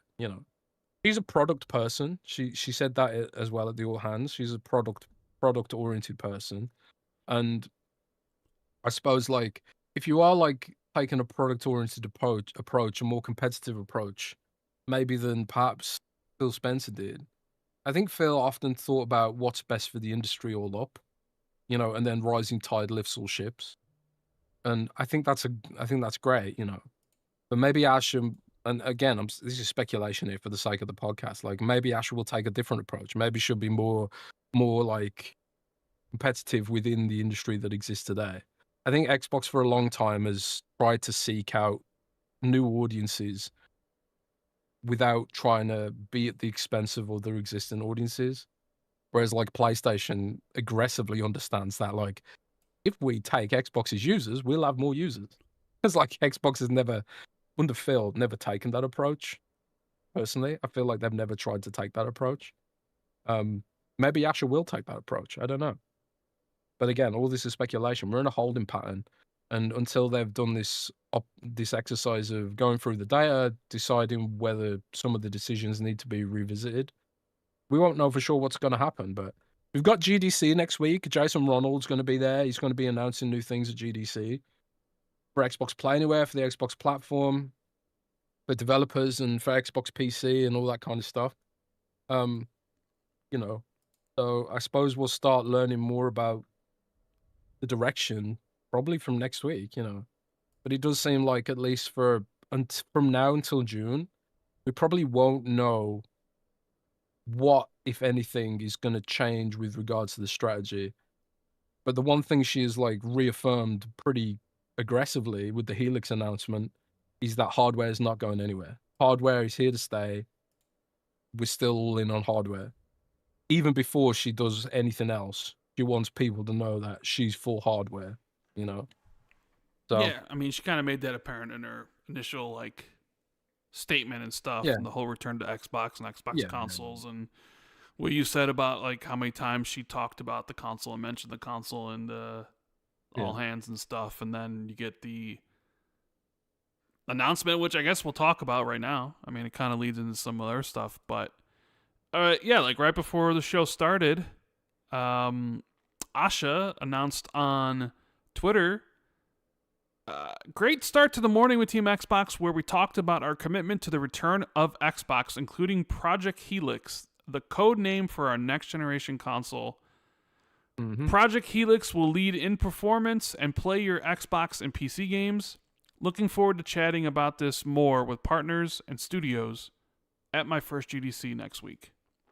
So I think it was kind of one of those things where they needed to announce it before GDC because they're going to be talking very openly about the platform and all the different things they're going to be doing with like how easy they want it to be able to port your PC games to this thing. So it's like they probably wanted out ahead of it. I mean, they also did say, and I think in your interview when you asked about hardware, that they would have announcements regarding hardware coming soon, which, what is that, like a week and a half later? So, yeah, I mean, this seems to be the Magnus that everybody has kind of been speculating on for a while. This console hybrid that seems to be in the plan. That AMD and Xbox announced their partnership. What was it? Was that last year? Now at this point, yeah, like last year, and they've Phil and them kept on going on talking about like their plans for like, hey, we got the console and all these sort of things. So this is that. I think it's coming next year, and I think it's also a good thing to. I know there's always the with component prices being what they are, and the rumors regarding like PlayStation maybe delaying next gen for a year or a couple years. I always sort of believed Xbox wasn't going to delay anything, that they were just going to go full bore ahead, presumably because they were already launching a premium high-end system. And you would assume with them announcing Project Helix today that, yeah, it's probably going to launch late next year, November timeframe. Because I can't imagine them announcing this now and then being like, actually, it's coming in 2028 or 2029, right? So they're going to be talking about it with developers at GDC and all that sort of stuff. And I think it releases end End of 2027. They do have a lot. I think they do have a lot of work in front of them, because I think, as you have said, and other people who use the ROG Ally, the interface isn't necessarily ready for a primetime console. I think everybody sort of agrees with that. Like, it still needs work, right? Like, you wouldn't want that on this console hybrid thing, right? So the issue is, like, it's not just the interface. It's like the underlying interactions between the interface and Windows are still fucked. You know, if I plug my Xbox Ally into the TV and just want it to work, it just doesn't work. You know, you have to pull out a mouse and keyboard. You have to start messing with display settings. You have to, like, okay, I want my TV to be primary display, like all that kind of stuff. It just doesn't work out of the box. You have to go into Windows to do a lot of that shit, and you don't want to be doing that with the console. I don't want to like for example, when you get the Xbox Ally, you're looking at 2 hours of Windows updates before you can use it. Like, none of this stuff. It's a PC experience. You know, it's a gritty, grainy PC experience. It's not a console experience today. So, like, there is a mountain of work, not just on the interface side, but also just the way Windows interacts with the television that needs to be fixed. And that was one of the things they put in their roadmap, was like, we're going to improve the flow of actually using a device like this on the TV. You know, all that kind of stuff needs to be looked at, and it's a huge amount of work. A huge amount of work.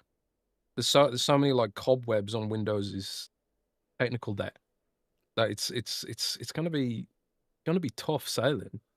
But I kind of feel like the work that they do on this side will also improve the experience on the PC gaming side, because PC gamers ain't happy with Windows either, because it's a lot of this shit. A lot of stuff that should just work just doesn't work. A lot of the polish you want from Windows Update just isn't there. Like, it was only like last week again where Windows Update, where Nvidia was like, "Oh yeah, the latest Windows Update hurts performance," and shit like that. You know, it's like, bro, what are we doing? What are we doing there? Vibe coding Windows Update, bro. Vibe coding. Vibe coding.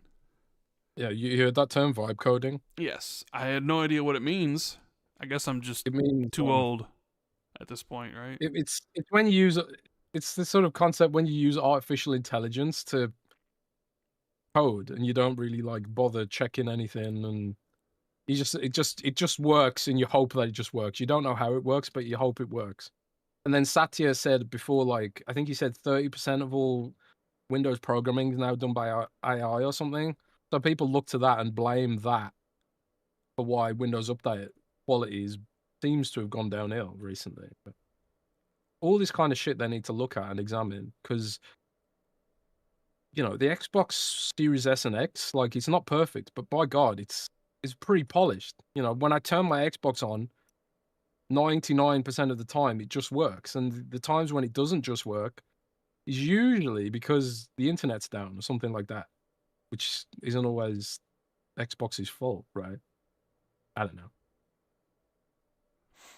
I hope they fix that stuff, and honestly, I think they will, because I think they're aware of it in my discussion. I mean, it's definitely something that definitely needs to be fixed. You know, yeah. They have a year and a half, a little more to fix that stuff. So it's, hopefully we can get there, because I definitely don't want the PC experience on that, for sure. Because otherwise, it's just, why not just use a PC at that point? And, you know, if I'm gonna get this and it's a PC experience, I might as well just already use the better PC I currently have, because I want this to be the console experience. And you can say what you will about me, oh, blah blah blah blah blah, but it's like, whatever. That's how I enjoy the stuff. But, you know, it's like, this is the way they're going. I do think the idea of a PC console hybrid is an interesting one. I'm not saying it's going to be a successful one. You know, I'm not saying this thing's going to sell 100 million units, let alone even match the numbers that the series is sold, which is, depending on who you ask, like anywhere between 30 and 50 million apparently, but I think more in the 30s. Like, I think it's going to face issues selling at the price I think that we think it's going to sell for, right? in the current market in a year from now. But, it's an interesting device that's going to play like, hey, here's Xbox games, here's PC games. So essentially the games that don't come to Xbox, like the upcoming Silent Hill Townfall, for example, you could just buy on Steam.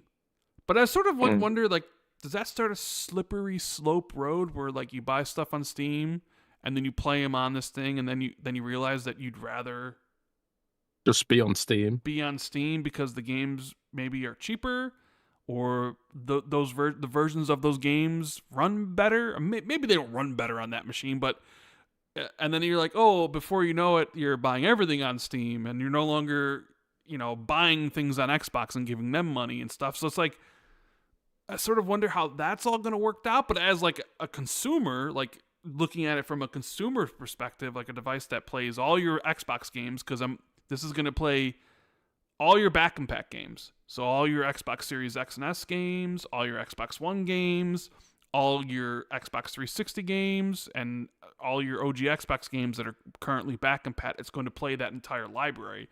So if you own them digitally, you'll be able to bring those forward, right, to forward compatibility. And then like anything on Steam or anything on Epic or whatever. So, it'll have this huge catalog of games that you can essentially choose to play. So as a consumer, I think that's pretty damn cool. Like, I just sort of wonder, though, at the price they're probably going to sell it at, like $1,000. I think that prices out a lot of people. And let's be honest, like, Xbox's perception in the market right now is probably not good to, like, the casual gamer who pays attention to things. And it's probably not in the best position. I mean, could you even make the argument that it's like the way Xbox is perceived at this point might be worse than how they were perceived in 2013 with the Xbox One reveal? You could probably make the argument it's, I don't know if it's that bad, but I'm saying you could make an argument, right? That people, there was a lot of people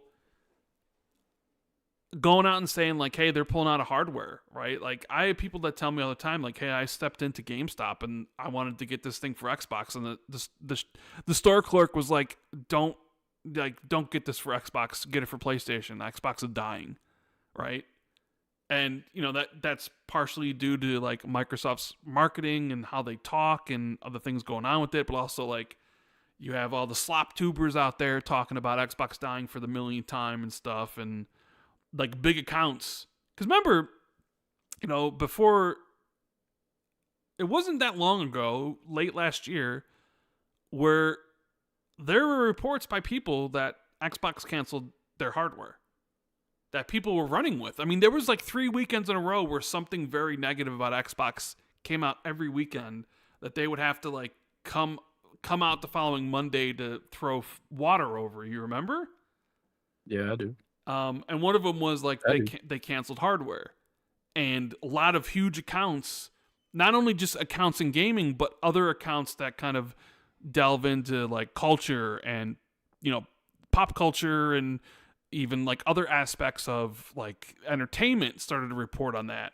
And I had people in real life ask me this because they know I'm the Xbox guy. I'm like, bro, I saw this on Facebook. Yeah. So it's probably going to be a tough sell for them based on the price. I think it's an interesting idea, like allowing different storefronts on there to play all that stuff. I think at the end of the day, I just really need to see the execution. How does it look like under my TV? How does it look?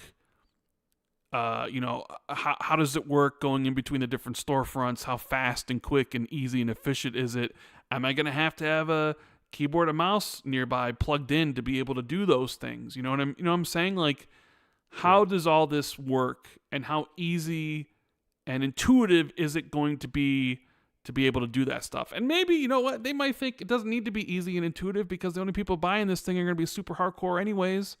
It's not like, it's going to sell to 15-year-olds or something. But yeah, I mean, this is I get excited about new hardware, and so we got something coming in a year, so it's like, all right, yeah, I'm very keen to learn more about this and how everything's gonna work and how it's all gonna perform and what the price point's gonna be. I just could you see them subsidizing this in any way, shape, or form? Like, I know Asha's going back and taking a look at all the data and everywhere and where things need to go and stuff is, and with her, talking about console like this, is she going to push for this to be a more maybe mass market price point and take a loss on, maybe the old one? You know what I'm saying? Like, the old school way. Like, if like you look at the way Sarah Bond was gonna position Xbox in the future and stuff, where like clearly console wasn't important. They were still gonna do it, but it wasn't important. Just like it's not important right now. Like the series consoles are too expensive, and sometimes they're in stock and sometimes they're not. They make them to order. Are they going to pivot on that? Is that a change Asha's going to make, where it's like we need to have more of these things? But like, what's the exchange in that? It's kind of the thing about with the exclusive discussion, because this is the other element that I kind of wanted to talk about, like the Sony side of things, because for God, since like this whole Xbox PC thing has been a thing, everybody was kind of talking about, hey, this is going to play Sony's games because Sony puts their games out on Steam. Some of them day and date, like the live service, and the smaller games like Kenna, or the games they don't own, like Death Stranding. But eventually, like, hey, the Wolverines will come, the Saroses will come, the Ghost of Yotais will come, and I don't need to get a PlayStation anymore if I'm okay with missing out on the FOMO. Like, I can just play this on my Xbox Magnus, aka Project Helix. And I've been saying that myself. Yeah, you've been saying it on the show yourself. And I even said, like, well, it depends. Like, I kind of like playing the games right away. I don't necessarily like waiting. So I'd probably be like, I'll probably play it on my PS5 Pro or PS6 or whatever, right? But that kind of got thrown for a curveball this week. Well, essentially last week, because there were rumors about Sony moving away from PC, which seemed to have been at least confirmed by Jason Schreier in his Bloomberg article. I know there's still some people out there being like, well, Sony hasn't said anything about it, so how true is this report? They declined to comment for Jason Schreier's article, but I'm always just like, man, Jason Schreier says it.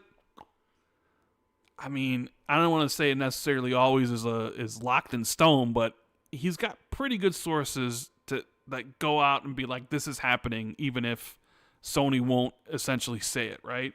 So, I mean, I believe it. Now, I think he also said, like, things change. Maybe right now the plan is, because he said there were plans for Ghost of Yotai port that got canceled or whatever, so no longer, it's not coming to PC, but could they change their mind 2-3 years into it and be like, actually, we're coming back to PC? Obviously, anything's possible. Like, look what's happened with Xbox, right? It's like, you never know what's going to happen with the new leadership and what they're doing. But, so now that Sony's not going to be putting their games on PC, all the Sony games, well, outside of the ones that already exist on Steam, like the newer games, like that selling point, or at least that marketing point, that bulletin point that you would have of like, play Xbox games and also PlayStation games, is no longer a thing there for this. So I guess you could look at it which ways, like, why is Sony doing this, and then how much effect will affect Magnus or whatever. I mean, considering you were the one who was looking forward to using this upcoming device to play Sony games, talk about... Well, at the end of the day, I mean, I can do that anyway. I got a gaming PC, and a lot of Sony's back catalogue, they're going to be present even if future games aren't. But Sure. I think it's probably the right move for Sony. I mean, at the end of the day, what platform on earth doesn't have exclusive games? I mean, there aren't exclusive content, rather. Netflix, Spotify, like all these contents, all these platforms have exclusive content. You go to those platforms for the content. The reason why I've got YouTube Music, right? Because I got YouTube Premium. And I often think to myself, like, why don't I just use YouTube Music instead of Spotify? But then I noticed that, a lot of the bands that I want to listen to actually are not on YouTube Music, and Spotify has some kind of exclusivity agreement with them. So I'm stuck with Spotify, for better or worse. And a lot of people pick up Nintendo devices purely for the exclusives. I mean, you're not exactly going there for like AAA third party games, because again, the best experiences for those is going to be a PC, Xbox Series X, and PS5.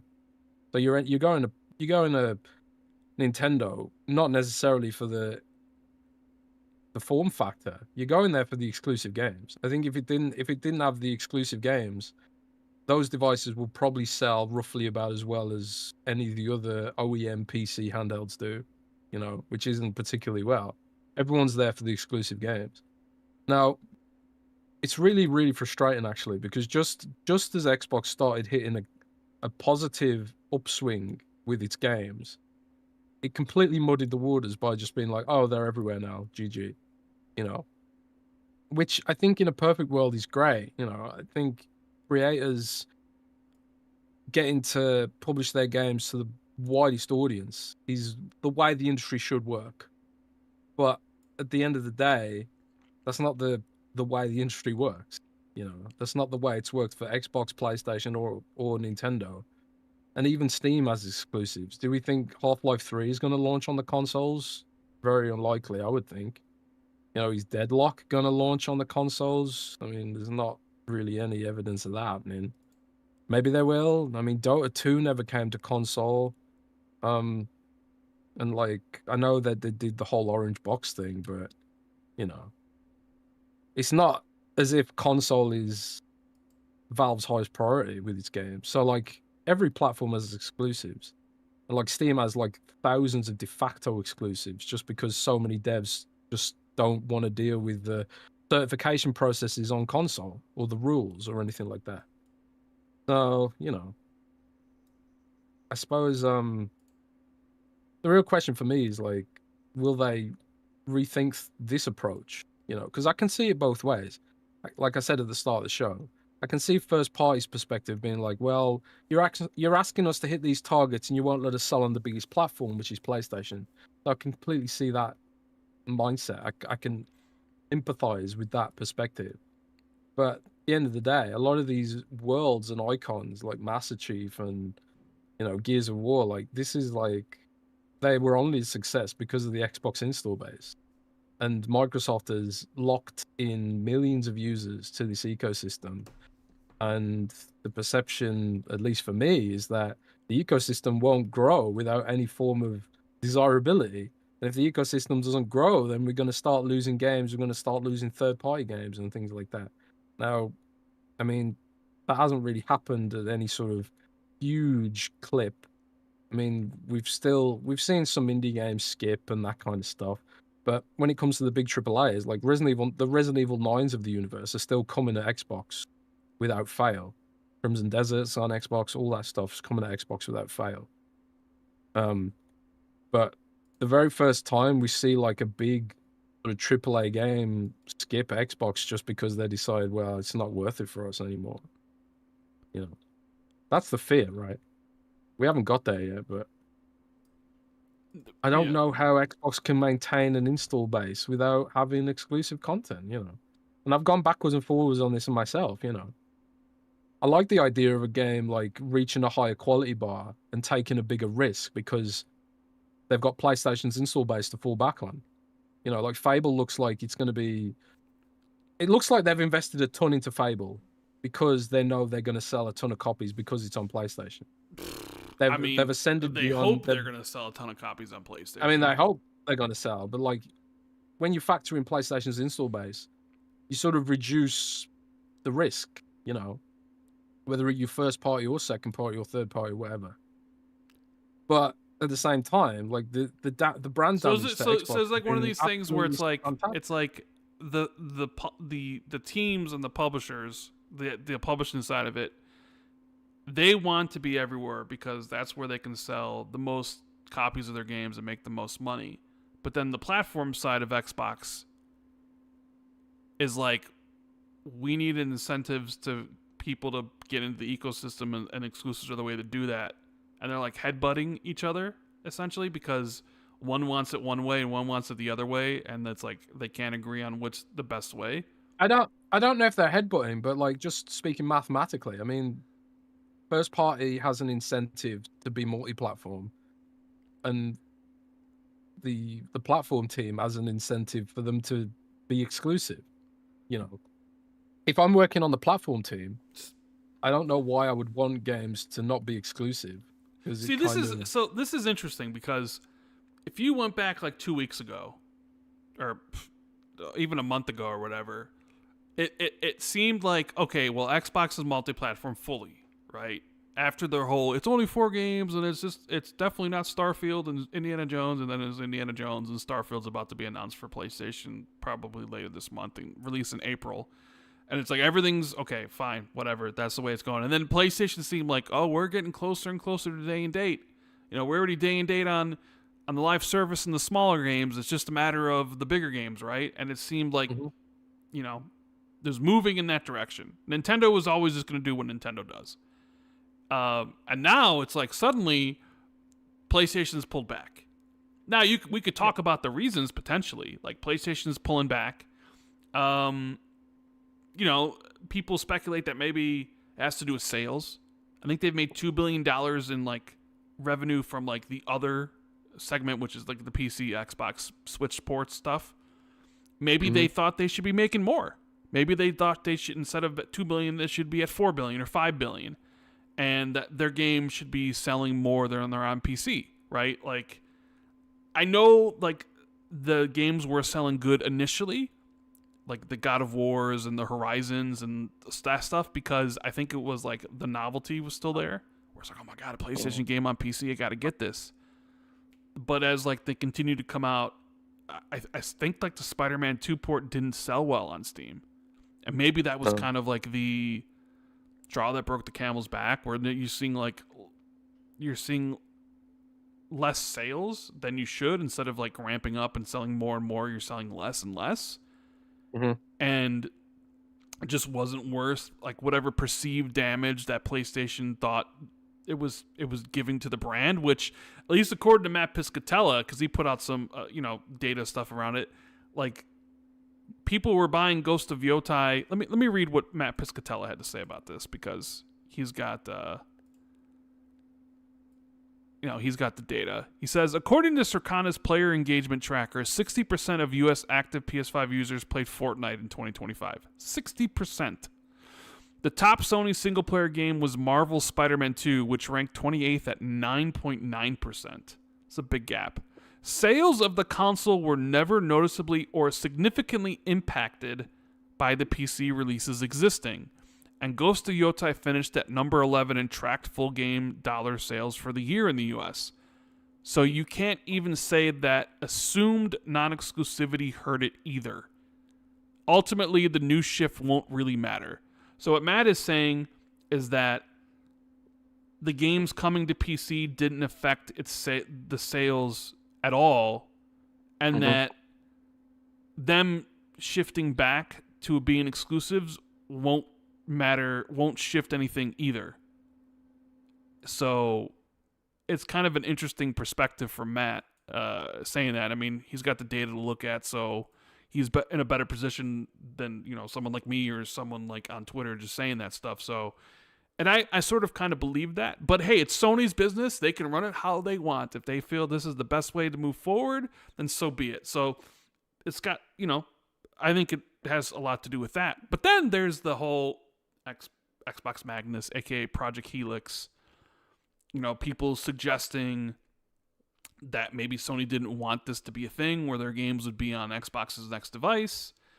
I saw Colin Moriarty come out and say, basically, if you believe that, then, you're a rube, essentially, paraphrasing what he said. Maybe it has more to do... I mean, paraphrasing. Maybe they viewed, like, the Steam machine as more... I know they still view Xbox as a competitor, even though I think you even argue that Xbox is more of a partner with PlayStation now, considering they put all their games there. The Steam machine's coming out, and it's like, is Sony worried that Steam is going to encroach on their territory? So, like, remove, not putting your games on Steam effectually removes that. It's interesting to look at. I also thought, like, with the rumors surrounding PlayStation delaying next gen by a year or two, so like maybe not getting the PS6 until 2028 or 2029, if they were worried about some of those people moving to PC because of that. Because remember, they distinctly said they built the PS4 Pro to stop people moving to PC. That they had data that showed as the gen went on longer, people would move to PC.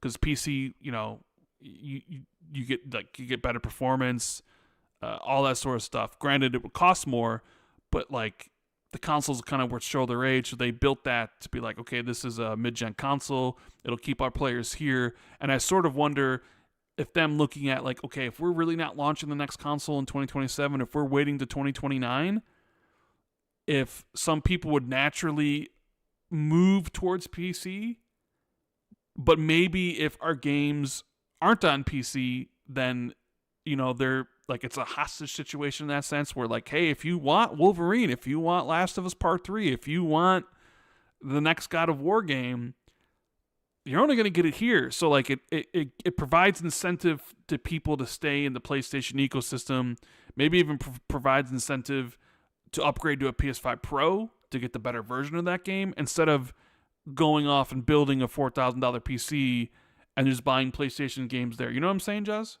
I don't know how much that is a factor, but I was thinking about that. If like, I don't know if Sony's thinking about that, but well, my thing is like there's no single factor here with if this is all true and Sony is pulling back from PC. I mean, there's a wealth of benefits here. I think brand damage to PlayStation obviously is something to consider. I think Steam Machine muscling on the territory is something else to consider. I also respectfully disagree with Colin that Xbox Magnus and Xbox Helix is not a factor whatsoever. Because like I said, I replied to him and I was like, I feel like if PlayStation didn't think of Xbox as a threat at all, they wouldn't still be taxing developers for the crime of putting cross-platform play in their games. And I don't know if you noticed this, but Towerborn, in fact, no longer has cross-platform play, and they removed it. And I can't help but think, like, you know, one of the reasons they're probably doing this is because down the line, the PlayStation's tax on games with crossplay is probably going to be cost prohibitive for them, you know.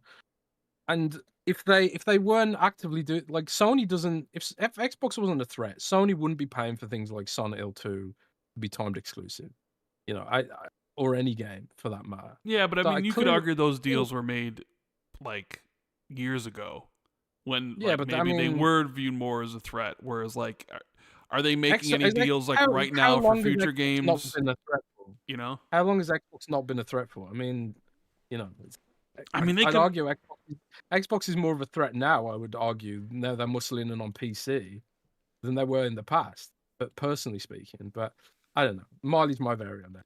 But you know, it's superfluous to discussion. I think what the real sort of the real take here is I don't think there's any single reason why they've decided to do this. I think there's just a plethora of reasons. It's probably like we didn't make enough money for it to be worthwhile, the brand damage wasn't worth it, and you know, actually maybe the future is doubling down on celebrating what PlayStation is and looking at the platform from a position of strength rather than doing things that make us look desperate. Because I do think sentiment has a disproportionate effect on the viability of brands these days, you know. And I do think that this is something that Xbox doesn't consider as much when they're looking at their details and their little charts and all that kind of thing. They're just like, oh, you know, this is the trend now, and this is the trend because that's just the way things are. I'm kind of like, no, the trend's that way because you've created this sentiment that the trend should go in that direction. I can't even like fully explain this shit, but that's the problem. You can't explain it with a spreadsheet, and Xbox is a company that functions entirely on spreadsheets. And I think those spreadsheet led decisions have led to a lot of the problems that we're in now. Like, I've written an article about this. I just feel it in my bones that they rely too much on telemetry. And the problem with that take is that you can't prove it because you don't have the data to back it up. My boss at Windows Central often does this to me as well, where he's like, I'm like, we shouldn't do this. And then my boss will be like, give me some data to prove it. And it's like, well, I can't. I just know it in my bones that we shouldn't do this. For example. And I know that all corporations are the same way, because there has to be this sort of like there has to be this accountability. There has to be this, like, these layers of accountability in a corporation, in a big company. And I think that ends up in a situation where you can't make fast decisions, you can't make human decisions, and it's why disruptors like Discord and ChatGPT end up moving faster and delivering products faster, because they aren't sort of beholden to this corporate inertia, which I think Xbox has kind of found itself mired in as it's gotten bigger. But I think Sony does consider some of these things a lot better than Xbox does. When Sony did the whole "how do you share a game on PlayStation?" Mm-hmm. Masterclass. That was like, that was a masterclass. Like, they did that response incredibly quickly. I feel like if Xbox was going to do something like that, it would have to go through multiple layers of committees, subcommittees, middle management, legal processes, and all these kind of things before it actually got there. Whereas like Sony was like, boom, strike the iron while it's hot, instant approval, let's do this. And it blew up, and it was the single simple message which destroyed the Xbox One. And I feel like the corporate inertia that exists within Microsoft precludes them from taking that kind of human-led decision which improves sentiment, But again, can't prove it for the exact reasons that I've explained. You can't measure human sentiment in a spreadsheet, I don't think. But these are all things Xbox are going to have to examine as they. Well, yeah. So I was going to say, does does Sony removing their stuff from PC inform Microsoft of what they should do? Because Sony's basically saying exclusives matter again. And like there's always been that talking point about that on the internet and stuff, right? And I think there needs to be a generalized acceptance that actually things are finite sometimes. You can't just grow infinitely forever, Well, that's not good for Satya. Satya don't believe that. Yes, I know Satya don't believe it, but it's the truth. You can't just grow something infinitesimally. You just can't do that, And I think Sony maybe like, there was a point where it felt like Sony was like, we need to grow this way, and I think you do. Obviously, you need to grow because people need to get paid more because inflation goes up. So you need to grow in line with inflation, no matter what, right? But I think there's probably other ways of achieving that without destroying what you've already got. And I think Xbox has gone too hard in the last few years at destroying what it's already got to chase new growth that, I don't know, maybe doesn't exist. Where these sort of mysterious, 2 billion gamers that Satya used to talk about. Where are all these dudes? I don't know. But maybe I'm wrong. Those guys have the data. They have the business degrees, and I'm just a dude with a podcast at the end of the day. True.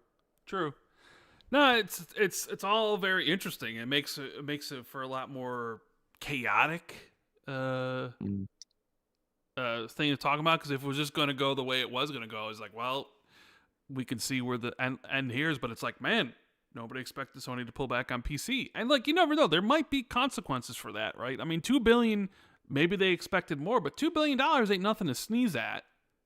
So I sort of wonder if you're doing that, like the budgets for the games, they're only getting bigger. So unless you decrease those budgets of the games, which usually kind of leads to less. So are you looking at layoffs at some of the Sony studios? Like, you bought Nixus to do PC ports.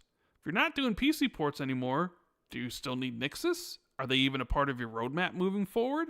Do you have to get rid of them? Are they going to start making their own games?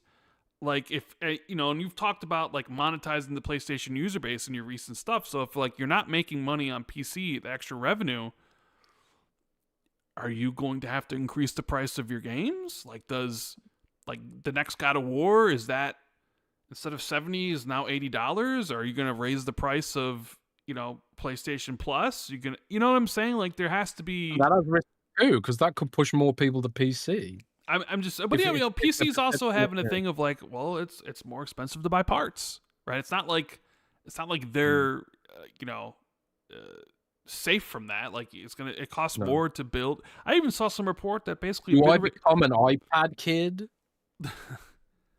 ain't nobody in you know that loves God of War or whatever, and is like 30 or 40 years old going to become an iPad kid. You know. One thing I saw was interesting. Apple just announced a $600 laptop. Yeah, Yeah, which really flies in the face of this. That's like a savvy kind of move, because it's like everyone's concerned about price, especially in the PC space. And now here's Apple. How With good like, is oh, the we've how got good like is the laptop though? Like is it a yeah, good so laptop? that's the question. Like a $600 Surface is not the best. So like it really is like the question, like, will this actually be good laptop? Will it actually like let you do compelling stuff, or will it just be like kind of like a dud that won't even run 2 browser tabs effectively? That's the question. But it does show you that price, even like Apple being probably the most prestigious consumer electronics company on earth, they're like factoring in price to their product lineup right now. You know, I think that's pretty telling that they're Apple, the company that's kind of known for premium products, even they're like, oh, actually, we're gonna offer affordable options now. I think that's just that underlines the consumer sentiment right now, that even Apple's pushing this affordable hardware thing. So, you know, but that's just things are so chaotic right now. Everything could change like on a dime. Yeah. Everything's so chaotic right now. You know, Well, it's tariffs change on a dime. Like the Supreme Court says tariffs bad now, and like what they're gonna hey, I have to, mean, they're gonna I even saw like they're discussing whether or not they should allow Tencent to have gaming investments yeah. here. I So mean, are we talking about Tencent? What if they suddenly decide you can't, and then what happens then? well, this is one of the fun things about the current administration, is they're looking at like American companies that Chinese companies have invested in, like Epic Games with Tencent and that kind of thing. And they're like, well, actually, we want to divest these off to that Ellison guy who runs Oracle. I think, what's his name now? Larry Ellison. He owns CNN. He owns Oracle. He owns TikTok US now. And it's increasingly looking like this is the guy they, for whatever reason, they want all the Chinese investment. They want to go to this specific guy who seems to own everything in America, kind of like another Elon Musk kind of figure. So, you know, it could be that Epic Games is forced to divest part of its business to this guy. Maybe we'll see. Maybe Oracle Gaming will become a thing. I don't know. Jesus Christ. But I wanted to circle back around to the previous discussion we're having about Helix and Sony and this stuff, because now this has brought the exclusives back into the forefront. I see people talking about it all the time, right? I mean, I know we sort of touched on it. Like I touched on it with Cog back a couple weeks ago. We talked a little bit about it last week, right? About like what are they going to do? It's just not going away, is it? But now it's like now it's back in the forefront again, because Sony is basically coming out and being like, actually, our exclusives are important and we're not bringing them to the PC anymore. You know, regardless of the reasons why, whether it was they weren't making enough money or they didn't want them on Xbox or the Steam machines or any of that shit. Like, they're not doing it anymore. Now, that could change in the future, but for now, Ghost of Yotai and Wolverine and Saros aren't going to be on PC.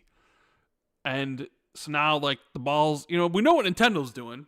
Nintendo's going to do what Nintendo's going to do. Their games aren't going to go anywhere, even though, like, people, I mean, I guess people still emulate them on PC, but still, it's not like the legal. You know, nobody's legally buying them on PC. But Now Xbox is like, hey, Xbox is the one that was like, hey, we're multi-platform, like fully kind of thing, depending on studio size and resources. You know, maybe a game's like incidentally an exclusive, like Keeper currently is.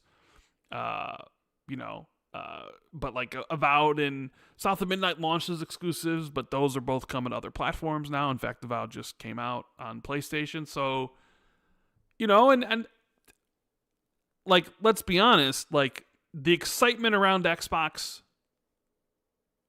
definitely kind of waned significantly when Microsoft and Phil and all of them, you know, they had that business meeting and talked about it and went multi-platform. You could definitely feel it that people's excitement towards the brand diminished very quickly.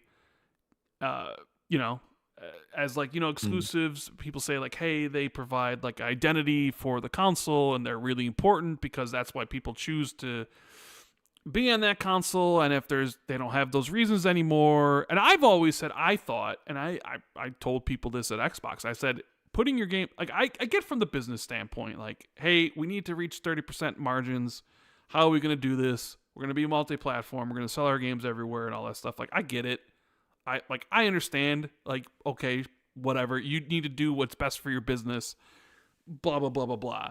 I always said, like, I always questioned whether or not it was best for the business. I was like, are you sure you're not exchanging short-term, you know, revenue for long-term problems? Yeah. And that seemed to be exactly what ended up happening. But, so it's kind of crept back in the discussion about what Xbox should do. And I think last week I said, I think everything and anything's on the table, whether that includes selling studios, closing studios, you know, removing games from Game Pass, you know, like anything to kind of, because it's like, to me, it's like you are going in a different direction. So the current direction you were going in, it's like, it seems like there's going to be major changes. Now, whether or not they'll be perceived as good or bad is really up to anybody. Now, like, you could argue, like, hey, if Xbox decided we're bringing back exclusives, would the excitement return to the platform? Would people be really excited? And maybe they would, maybe they wouldn't. Maybe the genie's out of the bottle, that, you know, you can't put them back in. Maybe, you know, the toothpaste is out of the tube and you can't get it back in. And it's kind of maybe an issue that the movie industry is having right now, where the toothpaste is out of the tube. I've never. Is that a saying? That's the thing. That's the thing. No, that's the thing. Type it in Google. Like, it's kind of what the movie theaters are going through right now, where like COVID happened, and because of that, they started putting their movies faster onto streaming services and digital.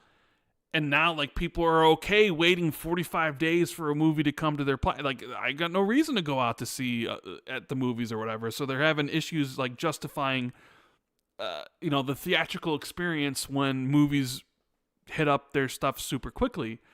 So it's like, would people be super excited if Xbox decided to do, you know, exclusives again? Maybe they would, maybe they wouldn't. Would it make business sense? I don't know. It all depends on whether or not, like, they have that, you know, the blade of Damascus, you know, hanging over their head, which Damocles, whatever. You know what I was gonna say.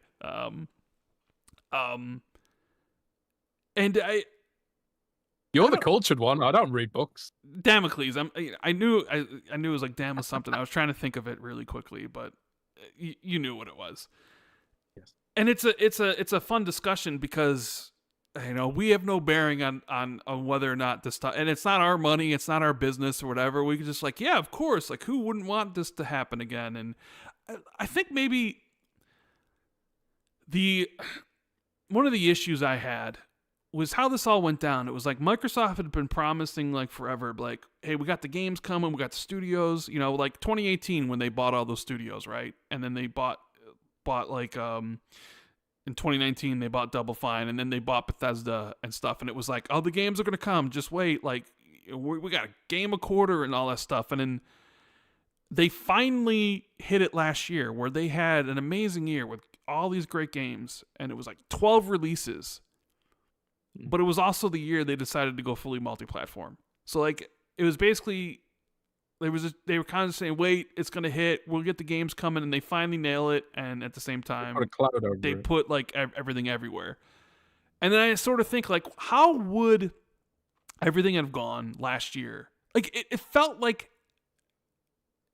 Xbox finally had everything lined up, and it was and they sort of quit before they really even tried. It was like, you have all these games, from the Oblivions to the Dooms to the Ninja Gaidens to the all these games lined up this year, and then not to mention this year where you have like the 4 Horsemen of the Apocalypse or whatever the hell they call it internally. You got Forza 6 and you got Halo and you got Gears and you got Fable, and it's like,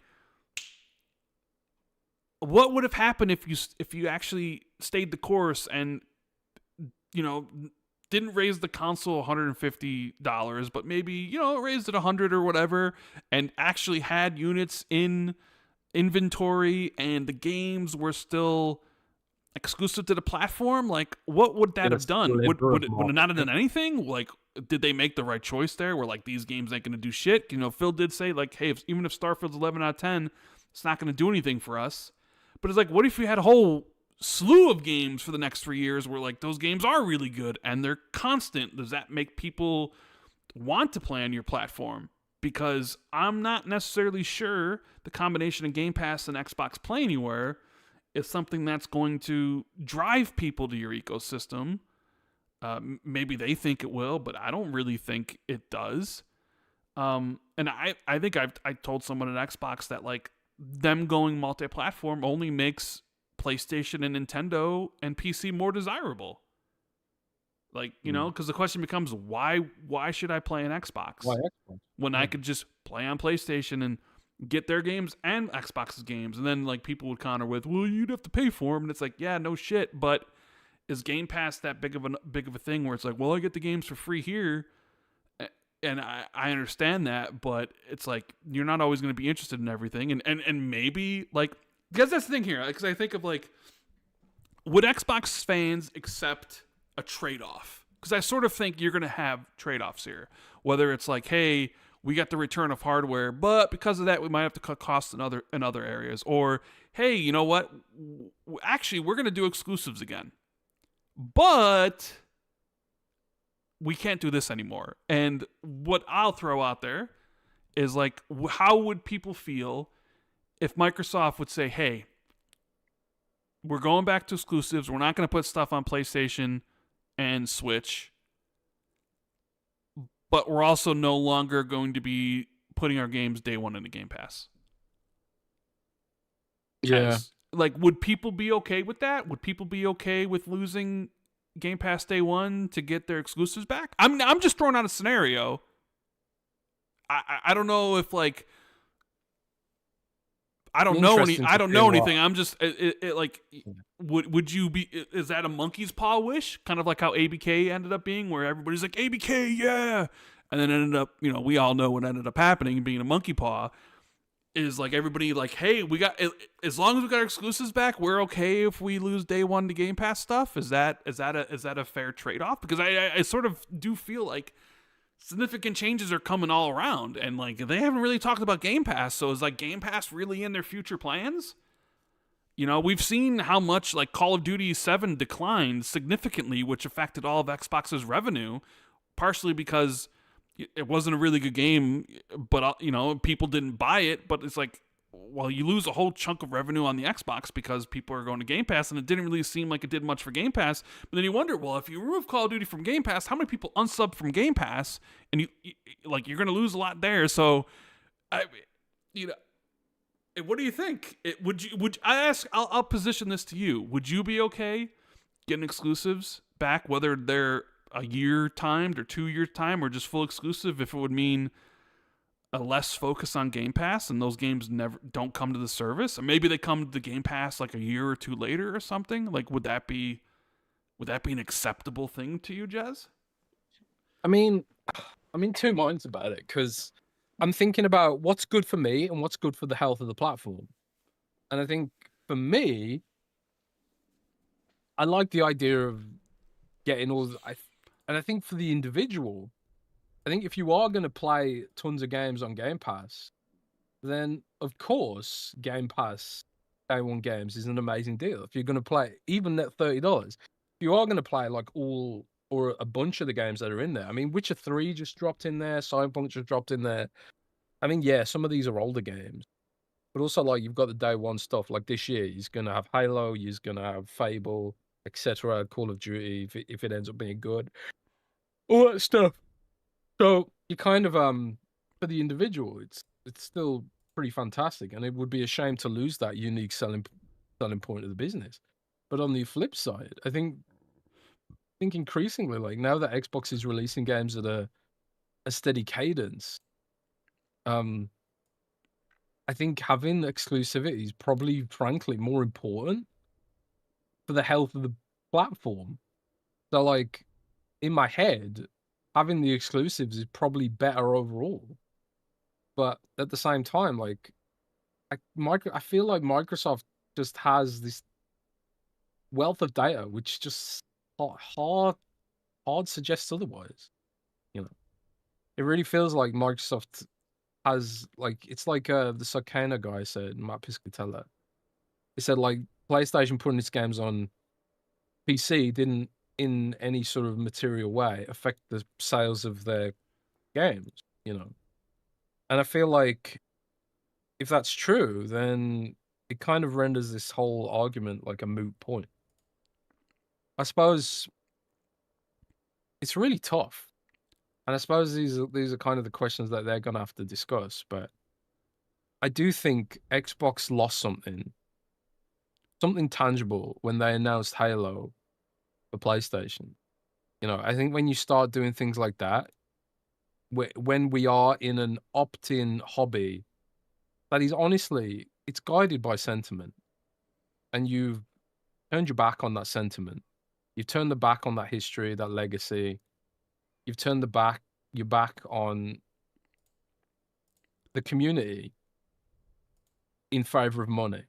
And I think that really does that has a cascading negative effect on the view of the platform, you know, especially when it's an opt-in hobby. At least that's my perception. Now, I could be completely wrong. I'm sure Microsoft's got data that suggests otherwise.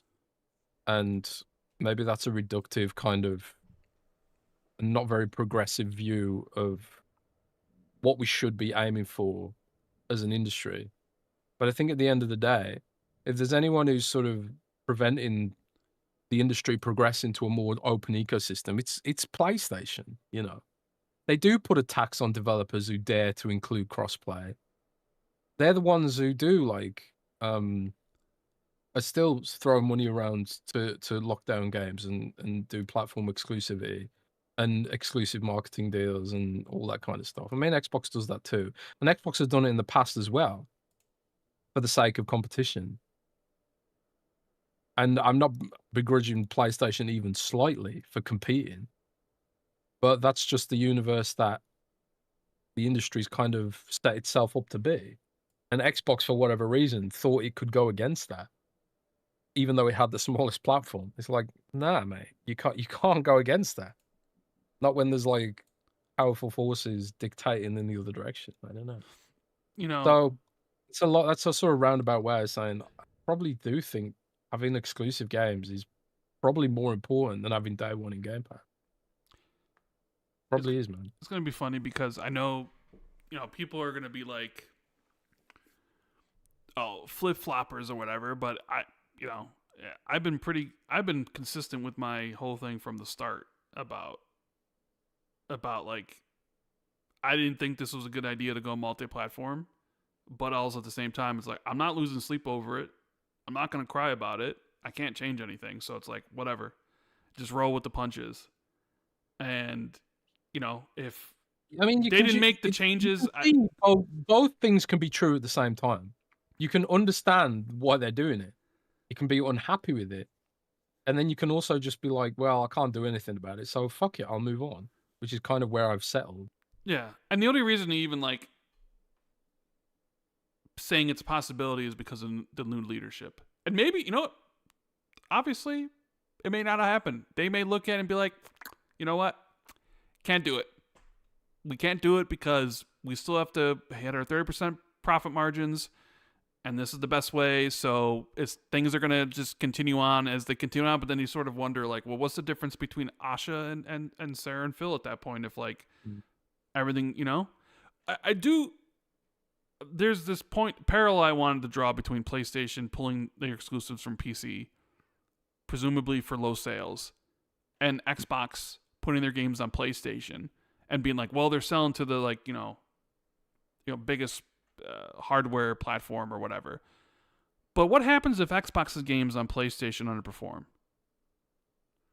Like I mentioned to you before, like I sort of feel like some of their games, like the Sea of Thieves and Forza, and maybe even Indiana Jones to a certain extent. Well, not Indiana Jones, because that was even announced for PlayStation before the game release. But like, there was a novelty of like Xbox games on PlayStation, right? Mm-hmm. I sort of wonder, like, that'll eventually die away. And, Gears Reloaded, I don't know if that really sold the best. Or, like, if you had said 5 years ago that a Gears game would be on PlayStation, you'd be like, oh, that's going to sell well. But it didn't really look like it did. Now, that may be because it's just a remaster of a remaster. I don't know. We don't know. But I'm also looking at it and I'm like, I don't necessarily think, like, I think Forza Horizon 6 is going to sell incredibly well. But I don't really think it's a slam dunk to be like, Gears EDA is going to do great on PlayStation, or Fable is going to do great on PlayStation. Like, what if the parallel I'll try to draw is like, what if the Xbox games on PlayStation don't do well and they underperform their sales expectations, which then Xbox looks at that data and helps them being like, actually, this wasn't a good idea because we're not making as much money as we should, and we've sort of damaged the brand because of it. Platform. So, like, we're going to pull back on it. You know what I mean? Like how Sony's pulling back on PC. Because I don't necessarily think everything is like, oh, well, Fable's on PlayStation, so it's going to sell 5 million copies because of it. They got you have to compete with Wolverine and all the games that release exclusively on PlayStation Store that I think PlayStation customers would rather play. Not to mention like GTA and stuff, which is going to be a vortex in and of itself. And do PlayStation gamers even have a reference point to Fable? I mean, I know there's obviously some PlayStation fans that were lapsed Xbox fans, right? That left from the 360 who probably maybe had played Fable 1 or 2 or whatever. But it's kind of like, the hope would be that Fable's good enough to stand on its own. Sure. And I guess it would be like, hey, Fable comes out and it's like the reviews are incredible. It's 92 Metacritic, and I think that that would cut through all the chaff. And usually when games score that high, people are like, oh shit, we need to go and play this stuff, right? Like it really cuts through everything, and that would do it. But let's just say, like, Fable comes out and it's just, hey, it's an 86, 85, even God forbid, like an 82 or whatever. Are you running out to spend money to play it, considering you may not have any history with it, and like you just spent money on Wolverine and Phantom Blade Zero, and you got GTA? Like, I'm offering a perspective of like, well, just because you're releasing on PlayStation doesn't mean it's going to be a success. So yeah, there's so much content out there. Like, it's like you said, it might be better that it is exclusive. Give people options to have multiple consoles in the first place. I don't know, man. It's a toxic discussion potentially. But it's still a fun discussion though, because I thought it was also a discussion that we would never ever have again, considering how Phil and Sarah were positioning everything, where it was like, no, this is the way it's going, and the only reason it exists again is because new leadership. And I mean, I don't know if Sony has anything to do with it, like their decision recently, but it's kind of like, is this potentially back on the table? Yeah, I think it is. I definitely know some people would be excited about it. There's a part of me that even wonders, like, is it too late? I've seen some of that sentiment floating around. Like, even if Xbox really doubled down on console, and let's just say hypothetically they were like, we're doing exclusives again. Is it too late? Have they screwed up too much? Have they shifted their priorities too often, too many different times, to give people confidence that it's like, oh, we're doing exclusives now, and They've we're changed their doubling, mind so yeah, often, and we're though. doubling down on the console now. But what happens if Asha's gone in a year and someone else comes in and and changes everything again? Like, because this is kind of Xbox 2, uh, constantly changing stuff, and their priorities shift all the time. Not to mention, like, how long is Satya going to be CEO of Microsoft for? I mean, he's been there since 12 years now, right? He's not going to be CEO forever.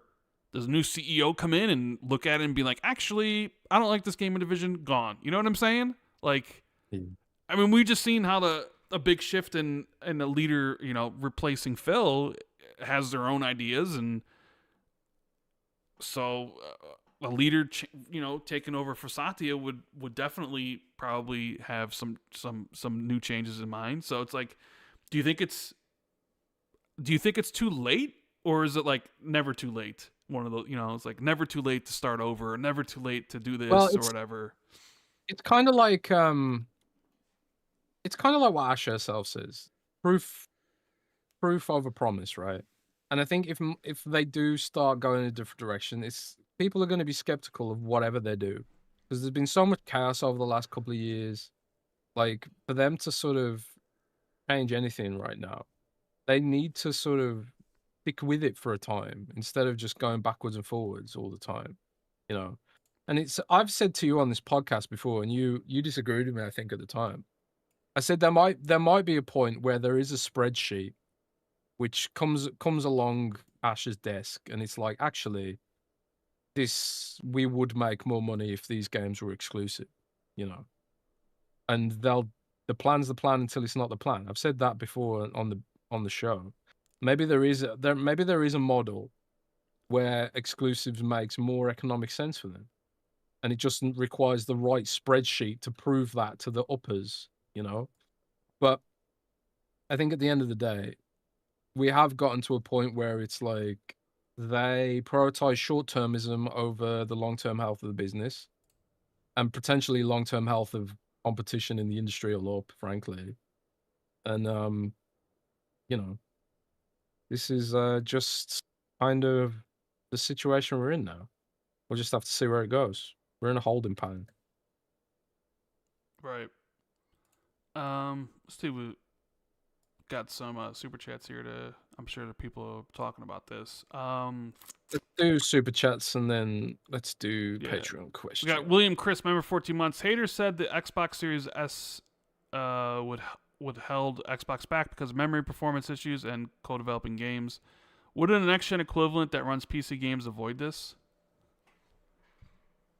Well, I mean, those kind of arguments were in bad faith anyway. The Xbox Series S never held back a damn thing. No, it was just PS4 and the Xbox One that held back everything, essentially. I mean, it's just the way development goes. Sure, but At the end of the day, the last Steam gen, Deck there were a exists. lot of last gen games still going on. So yeah, and there will be. Hey, Marathon was apparently rated for the Xbox One and PS4. Well, there you go. I don't know if they'll actually release, but it is. We'll see. iClutch Monkey says, how many frames will next gen performance mode have? 120 should be the standard, max 160 FPS. Well, I guess it depends on the games and the engine it's using and how powerful, Project Helix will be. I mean, it's pretty, like, this generation of console, the Series X and S, well, more so the X, and the PS5, it's pretty much standard 60.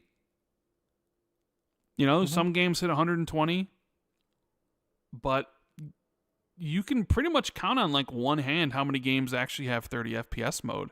Like, yeah, sure, Starfield and Redfall, they all launched at 30, but they eventually got 60 FPS modes. I think there's only like 2 or 3 games that still are only 30 FPS on console. So it really this gen really like delivered, at least on that promise of like the standard being 60. So like, does the next one where, hey, we're gonna be is the baseline 120 frames, or is it still going to be the baseline still going to be 60, and then maybe sometimes the performance, maybe like the baseline's 60 and then the performance mode's 120, where I think like a lot of games this gen, the graphics mode was 30 and the performance mode was 60. So maybe that's the change. So next gen it'll be like regular is 60 and then performance mode's 120. You know what I mean? Essentially. Yeah, maybe. I'd like that. More frames the better. Your boy Combo says, do we really think Schreier dropping that report 2 days before Helix was a coincidence? No, because I think he talked about it the week before in a podcast, and it was getting some traction. So I don't think. I guess you could make the argument that did Jason know about when they would drop the Helix announcement? Maybe he did. But I also think it was a story he was actively working on, which is why he talked about it in his podcast. So, yeah, I mean, I heard this sort of we heard this rumor back in November, right? yeah. So I'm sure Jason probably heard it then as well. And like, it wasn't something I was going to investigate myself because it was just like, it's not my beat, and that kind of stuff. But I'll still discuss any rumor on the podcast, But lo and behold, my sources don't miss. So this is kind of unsurprising, I suppose. Definitely seemed like it was an industry rumor going around, and but I don't know if it's a coincidence. Xbox been looking at changing the code name for Helix for a little while now, since someone got the leaked code name, the old code name. What's the old code name? Don't know. Okay. Look at Blade says that same as quote misled IGN readers on purpose about what, the sunsetting thing? Okay. I don't know. Dub mean, 5181. Seamus walked that back a little bit. Yeah, he did. I mean, you never know. I mean, it still could happen. I'm not ruling anything out. I don't know what Asha's gonna do. We'll have to wait and see. He says, I know it won't happen, but a part of me hopes they keep Bethesda and Activision Minecraft multiplayer and reverse back to exclusivity on everything else. Maybe that's the play. Could be. Spitfire Spud says, will Helix play Xbox and PC games natively? Also, Xbox can get a win by removing online paywall, Steam-like refunds, digital trade-ins from your library against games with caveats, of course. I don't think digital trade-ins will ever happen, personally. Steam-like refunds would definitely be a plus. I mean, you'll get like Steam-like refunds if you use it. Steam-like refunds? What if regulators force them to do digital trade-ins someday? Well, then obviously that would be great, but do you really think that's something regulators are going to prioritize, though? And not really prioritize like opening up of the storefronts? Regulators will get bored when they've got nothing to regulate. Maybe. But will Helix play Xbox and PC games natively? Yes. Yeah, the games. Yeah, I mean, I think like something like GTA 6 will probably play. It'll probably play GTA 6 through back and pat, which would be through emulation. But they'll definitely be like stuff natively made for the machine. Some of it will be back and pat, right? Clearly, because it's not like last gen's going away. I would imagine they'll still be making games for Series X and S. And this will play those. Yeah, they will. So, yeah. First and 15th says Xbox sold out for short-term profits. It is what it is. Yep. It is what it is. Get that on a t-shirt. Pigeon Go Gaming says, idea, 2 divisions, only of Xbox and logo, and multi-platform division. Brand marketing to solidify exclusive FP, similar to Sony's PS5 Live service PC.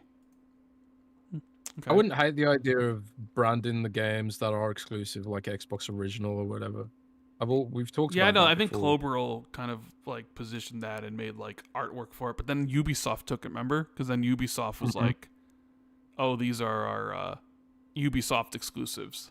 So, But yeah, you know what?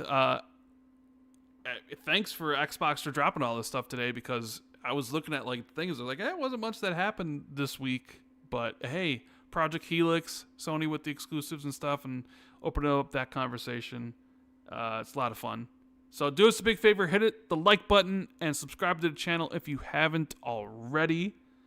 We're going to be hitting up some Patreon questions now because Jez is going to have to get going here soon. You're going to be going on vacation, right?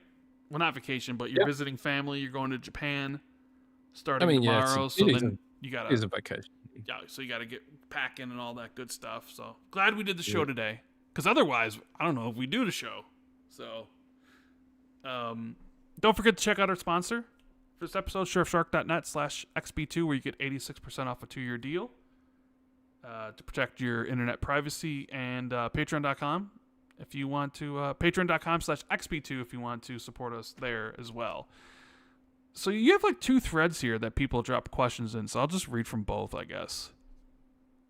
Oh, no way. There's only one Q&A thread. Well, I mean, people were posting questions in the other one too. So yeah, but they shouldn't have been. Well, the other thread is I mean they can, I suppose. All right, so we got the other thread was open to a more not that tier. But yeah, I don't know. Just do all of them. Fuck it. We got Sideless, who says, hello to my favorite 2 podcasters. I've noticed that as I get older and people younger than me take important positions in business world entertainment, I kind of feel like I'm questioning my mortality. What came to mind recently is Asha, at 39 years old, is running a $1 billion enterprise. I mean, Jez, she's your age and young enough to be Rand's daughter. What? Young enough to meet my daughter? I'm 5 years older than her.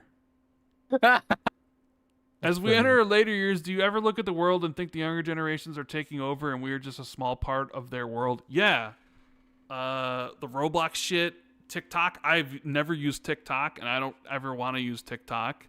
Some of this shit, like the whole like my cortisol spiking and maxing and all the whatever the fuck that shit means. Like someone said that to me the other day, and I'm like, what the fuck are you talking about? It's like, I guess I've gotten old now. Yeah, it's officially like that whole kind of thing where it's like The Simpsons, where it's like, this was hip and fun when I was this age, and now hip and fun is something else. Or it was like something with Abe Simpson talking to like Homer or whatever. But yeah, I saw that stuff, and it was like somebody. It was they mentioned to me. He's like, do you know Kick streamer Clavacular or whatever his name is? No idea. Claviker or whatever. And I'm like, who the fuck is Claviker? It's like, oh, you don't know about looks maxing? I'm like, what is looks maxing? Like, what are we talking? I legit never heard of this person and like whatever this thing is. You maximize your looks, bro. Okay, and then they're telling me like he breaks his face or something with a hammer to like shape his jawline or something. I'm like, what? I couldn't tell if they were joking. And then like all of a sudden I see like, oh, your cortisol spiking, and I'm like, what does that mean? I'm getting old, bro. Getting old. Sierra11 Kevin says, Rand and Jez, as always, appreciate you both. Rand, the question is for you, since I think I know what the answer would be from Jez. If people think the monthly fee for Game Pass is crazy, then what kind of unhinged maniac would you need to be to pay the $15 monthly fee for World of Warcraft? All that for just one game. Now, if it was included in Game Pass, baby, I would definitely try it.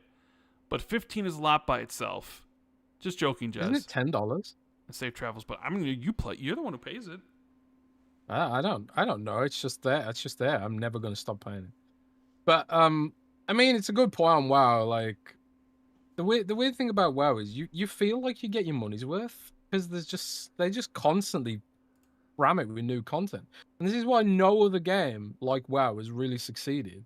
I mean, even Final Fantasy 14 is struggling right now. But getting that content out there quickly, I mean, it kind of requires a subscription. Unless you start going heavily into pay to win, right? They've never increased the price of subscription. One thing they do, they've, like I was talking about earlier with the new housing stuff, I think that's how they're looking to grow. Like, instead of increase the price of subscription, they'll start asking people to buy for new furniture and shit.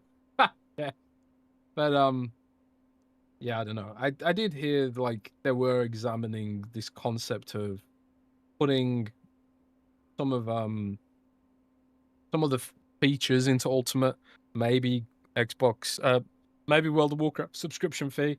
But I can't help but wonder, like, would that not disrupt World of Warcraft's economic model, its business model, in the same way that Game Pass seems to have disrupted Call of Duty's business model? I don't know. Okay. Xarth says, Jez, with the rumored StarCraft shooter being in the works, do you think Blizzard's chances of doing something with the Warcraft IP are decent as well? I say this as someone who loves what Warcraft used to be, and having cared about World of Warcraft's narrative for over 10 years, and have long since moved on from the game. It doesn't help that the entire IP is tied to World of Warcraft, and I honestly believe the Warcraft narrative has suffered as a result. As much as a Blizzard may try to bring in new people and appeal to a broader audience with WoW itself, the fact remains that its 20-year-old target market MMO, 20-year-old tab target MMO, which is a genre with an increasingly aging demographic. And Rand needs to check out Mio. I'm sure you'll love it. Thanks for all you guys do. I've heard about Mio. But yeah, Jez, I don't think he's wrong there. I don't think he's wrong at all. No, I mean, there's a lot of debate about the way World of Warcraft narrative's gone. Like, some people say it's softer than it used to be. And so if you go read some of the old books or look at some of the old lore, like, some of the shit they used to, that Warhammer was their inspiration. And we all know about Warhammer being grimdark, right? Sure. But at the same time, it's like, I think a lot of the criticisms about Warcraft's narrative come from people who don't actually play the game anymore, and aren't really savvy to, like he says, don't know what's going on with it. Like, I actually had this conversation with my brother recently, and my brother was like, I skip all the cutscenes in WoW because the narrative's trash, right? But then, like, the other day, he was asking me, like, oh, what's this stuff going on in WoW? What's this stuff going on in WoW? Because he became interested after seeing some of them animated trailers.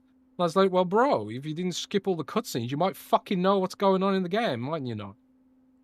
But I do think, like, I do think that Blizzard's kind of heard the criticism that it has gotten a bit soft, because some of them animations they put out, like the child being burned to death, I think that's kind of them kind of responding to that.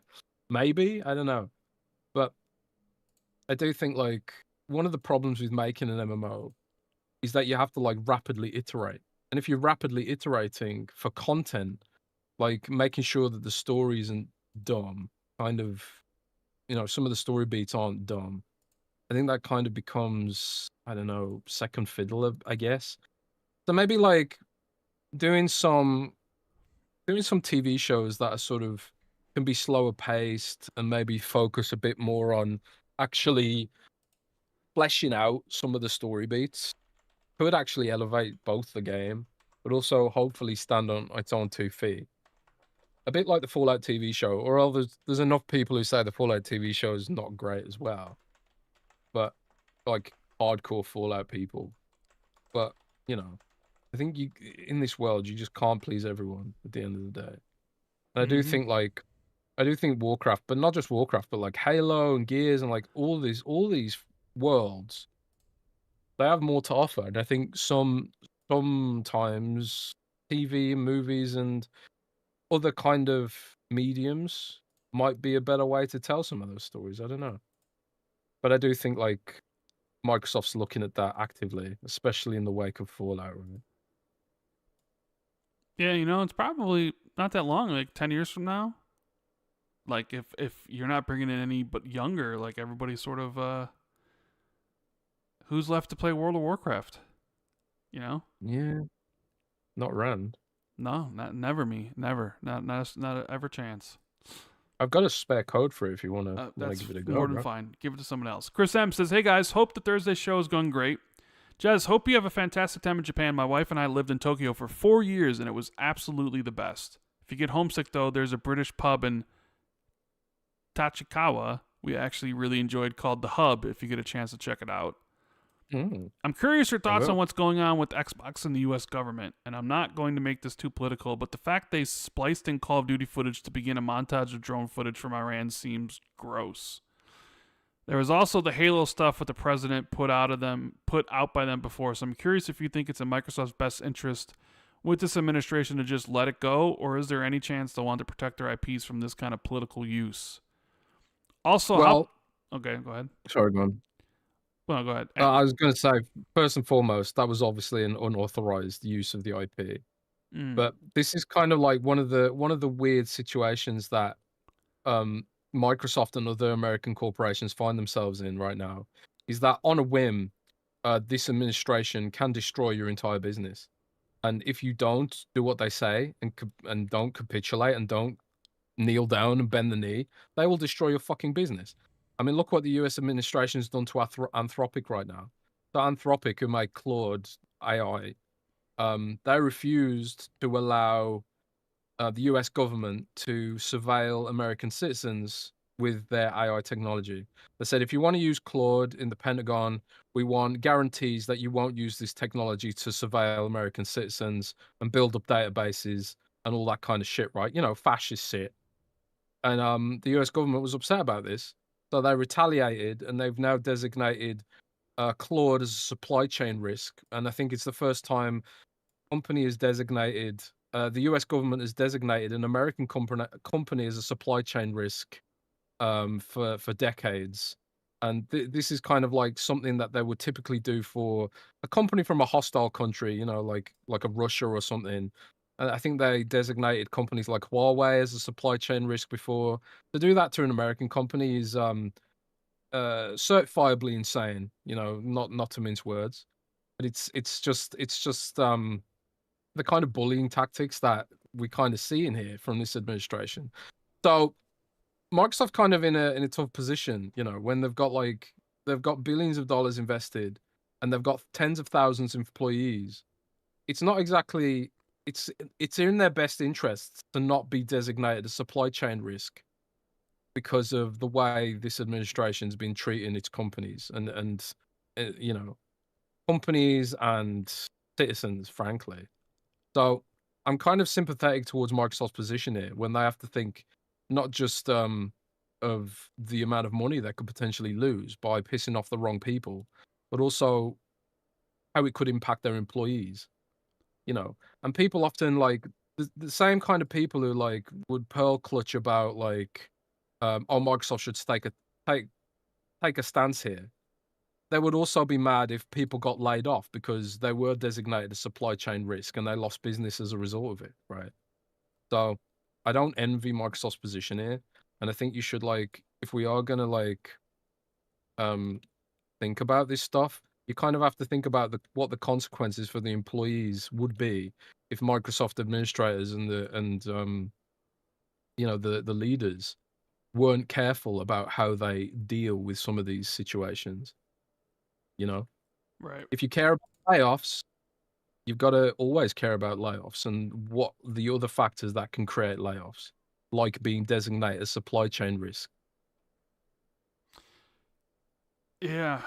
Yeah, I don't know. I don't know what their recourse is if they don't want their IP stuff used by the administration.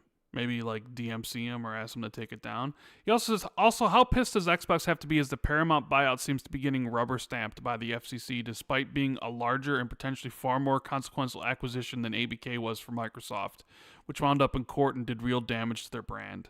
I mean, Different yeah. administration for one thing. Yeah, that's the administration here for sure. You know, Lena, because if Lena Khan was still there, they definitely would block it. You know, Mm. so absolutely, it's just I guess wrong time for Xbox at that point. Wrong people. Love the podcast and hope you have a fantastic trip, Jez. Thanks, buddy. Darian Roos says, "Hello, gents. A few thoughts. One, it feels like Xbox stepped in a lot of rakes in the last 9 months, and if that's when Phil decided he was leaving, I think he might have been trying to take care of a lot of loose ends so that his successor wouldn't have to clean up the mess he left behind.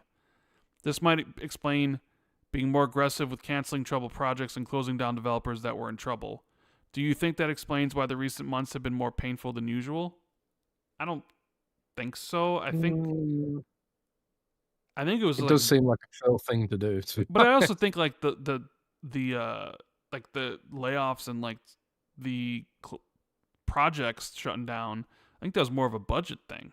Like didn't have budget for it anymore, so we need to see which ones we can continue on with. And it's like, oh well, we're also going to take these 3 ones that have been going on for a long time, and it's like, we're no longer funding this anymore. But I don't know. Who knows? Two, while they haven't talked about the Game Pass and leadership transition, it was the defining feature of the Series X and S, and essentially the main reason to own an Xbox. I think the increase to $30 probably to make it more sustainable in the long term for Phil's successor. They also specifically added promises of 75 day one games to Ultimate, and Xbox published titles within a year of launch to Premium. As those promises extend beyond a single month and they sell year-long codes, wouldn't it be difficult for them to take too much away from Game Pass without running afoul of the promises they've already made? That would pretty much invite a class action lawsuit. Yeah, I guess that's something to consider. If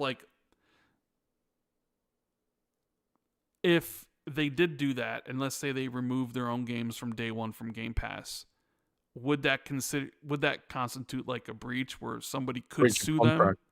But like, hey, you Yeah, said this was going to happen. especially for people who've racked up and saved a lot of extra, years.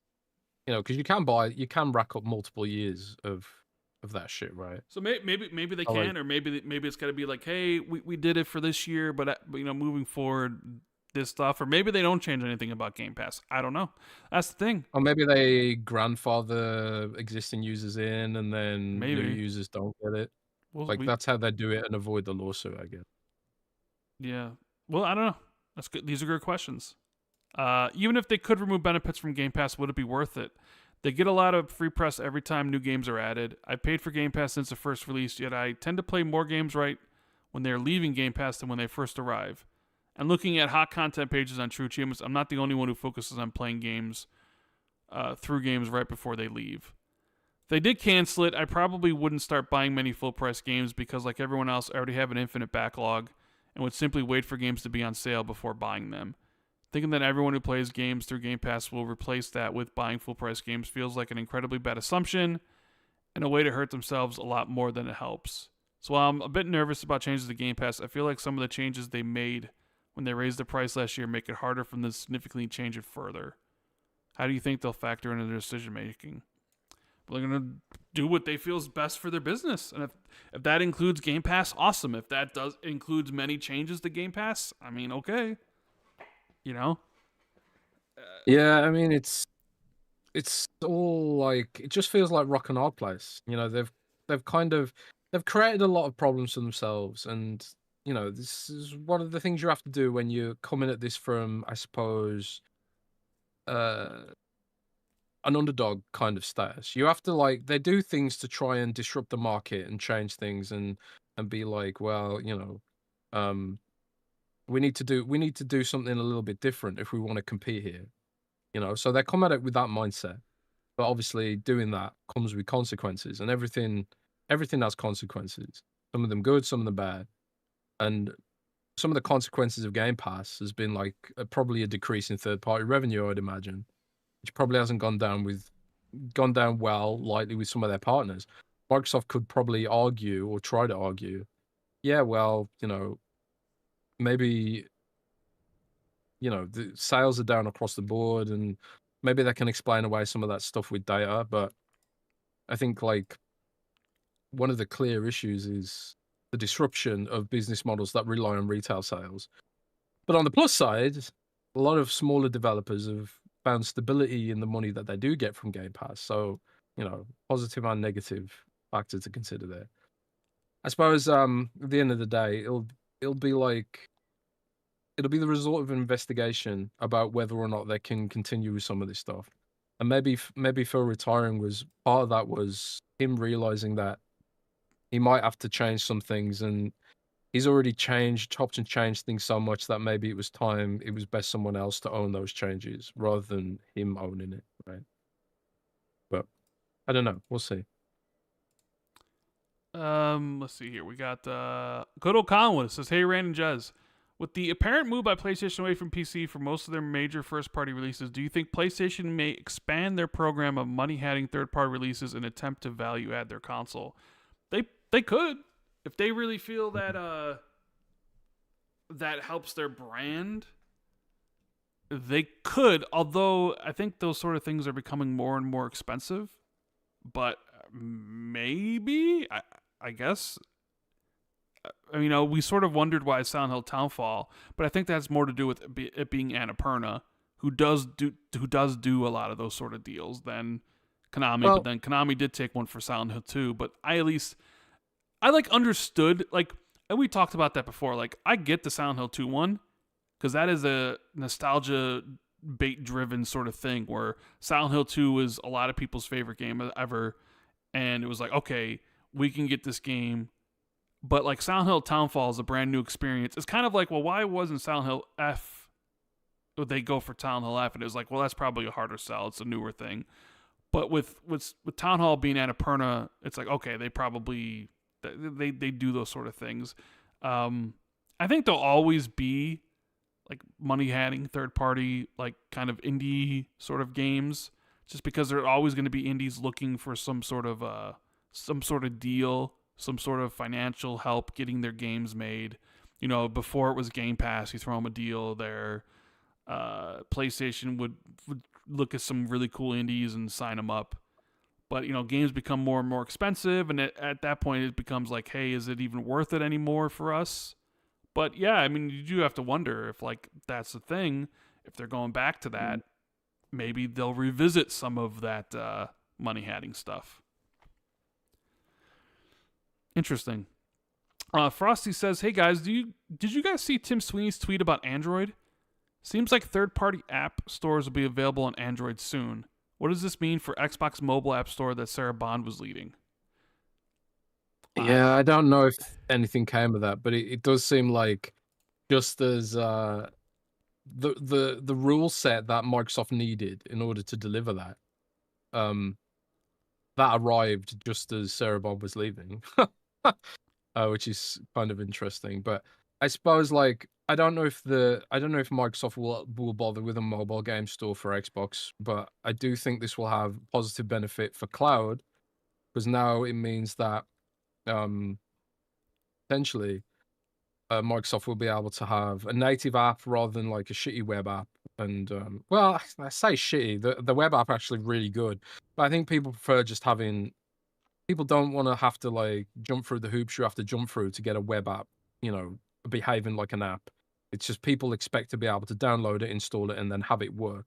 So I do think this will have some positive benefits for Xbox users, especially if you're on cloud. But like as pertains to the mythical mobile store, I don't think that we see that ever again, to be honest. Could be wrong. Okay. Shay Elephant says, "Hey Rand and Jez, do you think Xbox will give Larry Herb back, and what impact he will have if he joins Xbox? Thank you, and safe travel, Jez." I honestly do think Larry will get his job back, because I think it's an easy PR win, an easy way to say we're returning to Xbox. And look, Major Nelson's back. You remember him, right, from the 360 generation? Mm-hmm. I think he's laid off from Unity, so yeah, I could easily see him back there. As for impact, I don't know. Like, what's his job title going to be? I could really see them bringing back Larry around the time of the June showcase, and like Larry MCs it. You know what I mean? Yeah, that'd be fantastic. I don't know what impact he'll have, but I could totally see that being a thing. I think Major Nelson was like he was a comms guy, a video producer guy. So presumably he'd work with Tina Amini to post some of that content again. Maybe the podcast again. Like, I don't think the Xbox podcast hasn't been the same without Major Nelson, to be honest. So I think having that sort of that internal person who can represent the fans, I suppose, I think that's kind of something Xbox lacks right now. Nobody's really stepped up into that role. So yeah, I'd love to see Major Nelson back there. Let's see here. We have Goggles Lens. It says, "Hey guys, with Project Helix being announced and PlayStation pulling back on PC, a lot of people were talking about how Xbox needs to rethink their PC plans. But Helix being a PC is much more than 30-ish games from PlayStation, not counting games as a service. Steam mods, potentially no pay for online. There's so much more to this than just PlayStation games. And I'm definitely going to be digging more into PC gaming when this comes out. And with your library of games coming with you, this seems to be like a great thing. I hope they do the Sony thing where the Helix is only digital and then you can buy an add-on that you can use your discs. With how expensive this thing is going to be, I don't want to be even more expensive for a feature I'll never use. Let the physical people buy the extra so the digital people will not have to pay an extra because the less than 20% that have physical. Do you guys think they will go this route? I mean, we've talked about that, the physical disk drive stuff, and we've floated the idea of using an add-on, selling an add-on and like monetizing that stuff where it's like, hey, you want this add-on? Pay $200 for this disk drive where it costs them like $30 to make or something. Well, the thing is, like, it's getting more expensive to make those disk drives because nobody uses them, and the only use case for a disk drive is console these days. I think, like, I don't like the idea of losing physical discs, but it's just the economic reality that there's no market for disc-based games, and there's not much of a market for actually manufacturing disc drives all up. Like, laptops don't come with disc drives anymore. Like, more and more people aren't buying Blu-ray drives for, home use as much as they used to be. So the economics is kind of messed up there. Not just for the devs to look to printing discs, but actually like Microsoft and Sony when it comes to actually finding the manufacturers who still want to actually make disc drives. So personally, I think like one thing that they could look to do is come up with another sort of storage solution paradigm, which is maybe more compatible with traditional interfacing methods. I don't know. Like cartridges, but not cartridges, because I don't think they're fast enough for AAA games. But you know what I mean? I think like the economics of the disc drive are just broken right now, and I think it's gonna be. I would be honestly surprised if Helix plays discs at all. And I think if there is an optional add-on, I would also be sadly surprised about that too. But I hope they do it. I've just heard dire things about just the whole concept of adding a disk drive to a hardware product. It just seems not, economically viable these days. I don't know. Let me just read some of these things from the other thread, just in case. Panther Boost, as always, we appreciate your hard work you do. Glenn says, interview with Death Howl Maker sounds great. Pat Rock says, Sony pulling their games from PC, I honestly understand the temple titles, but new IP, something like Sorrows, don't you feel like when something is fresh, it should have as many eyes on it as possible? And then if it takes off, make the sequel exclusive. It just seems like you're setting up new IP to be disappointment with exclusivity.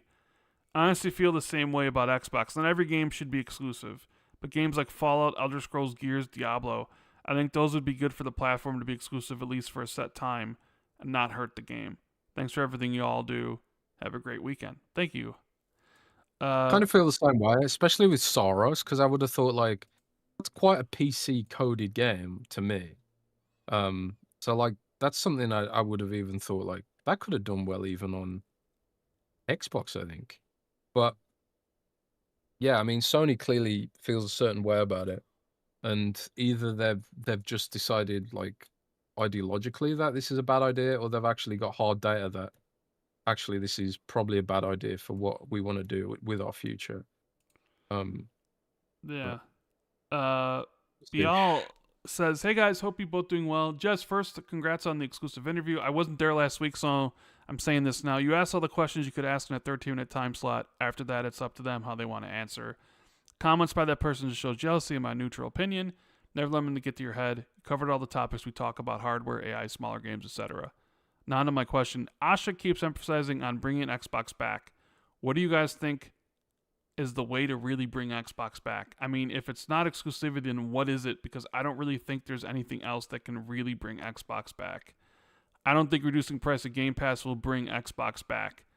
What do you guys think are the chances of some sort of exclusivity coming back, even if it's timed? Thanks so much, guys. Take care. Well, we had a big discussion about that, right?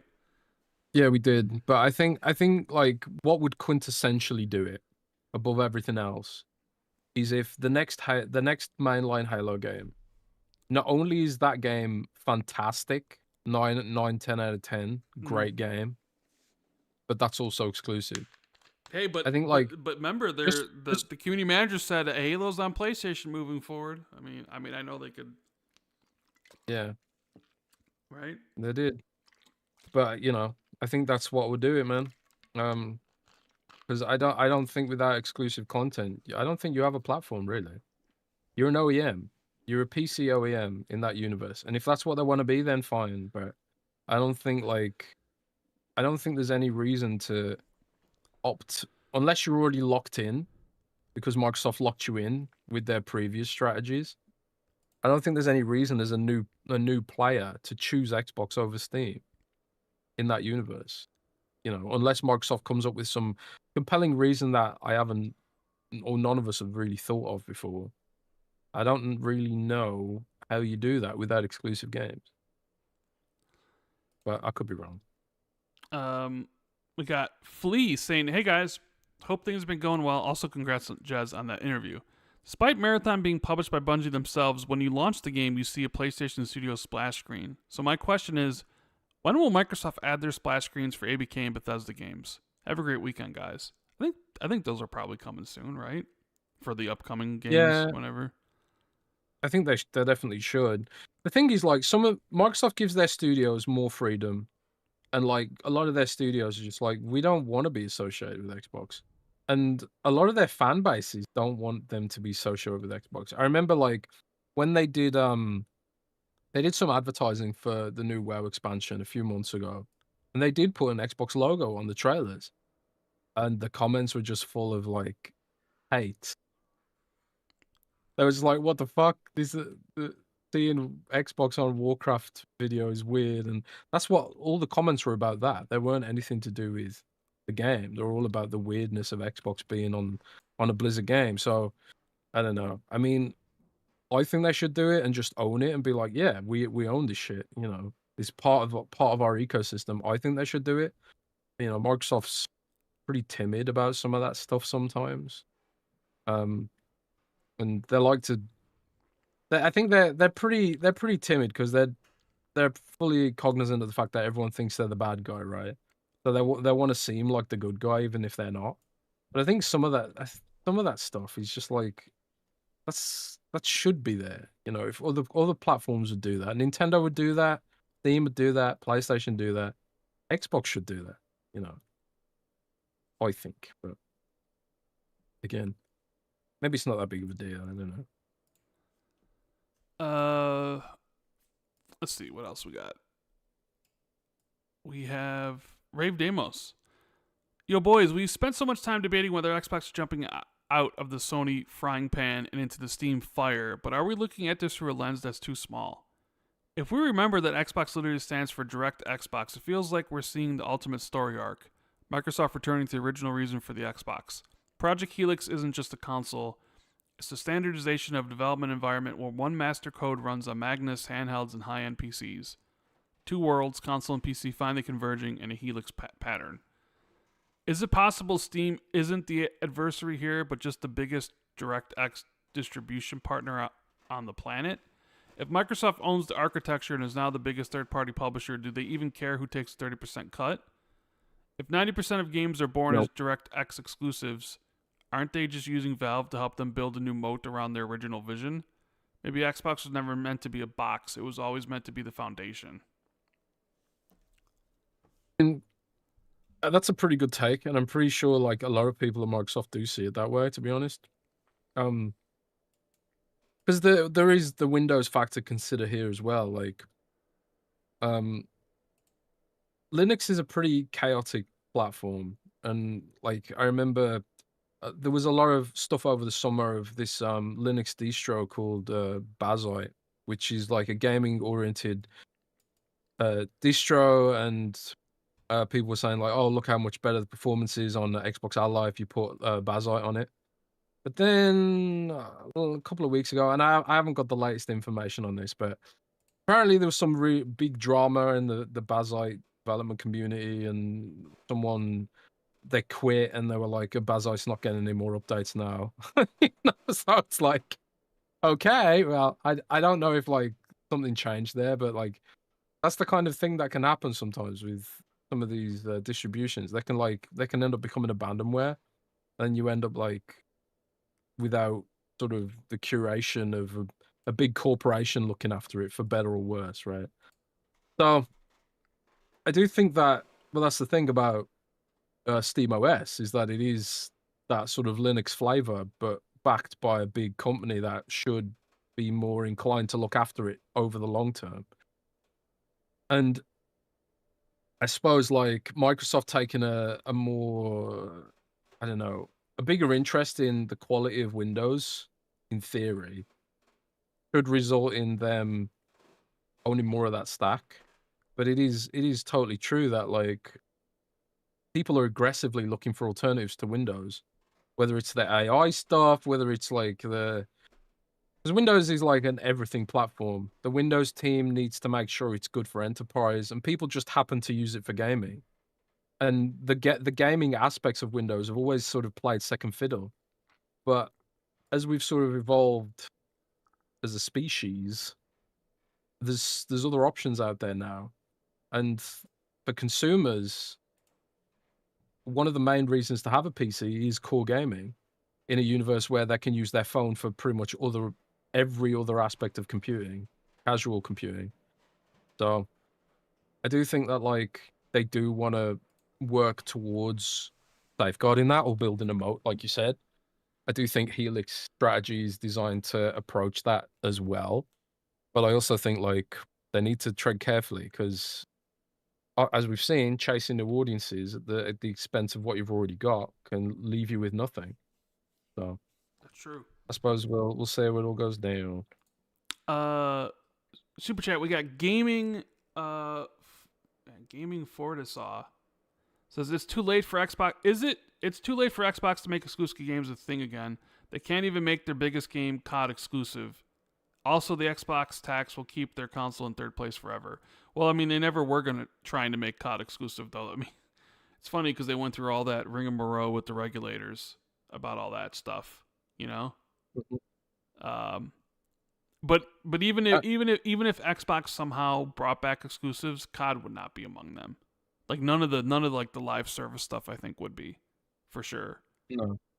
I mean And even Sony's not doing exclusivity for live service maybe stuff. the best bet you have is like Activision Bethesda games remain multi-platform, and then like Xbox Game Studio games remain exclusive or whatever. Or maybe you do you do like a thing where it's like if it's single player it's exclusive, it's multiplayer it's everywhere or something. I don't know.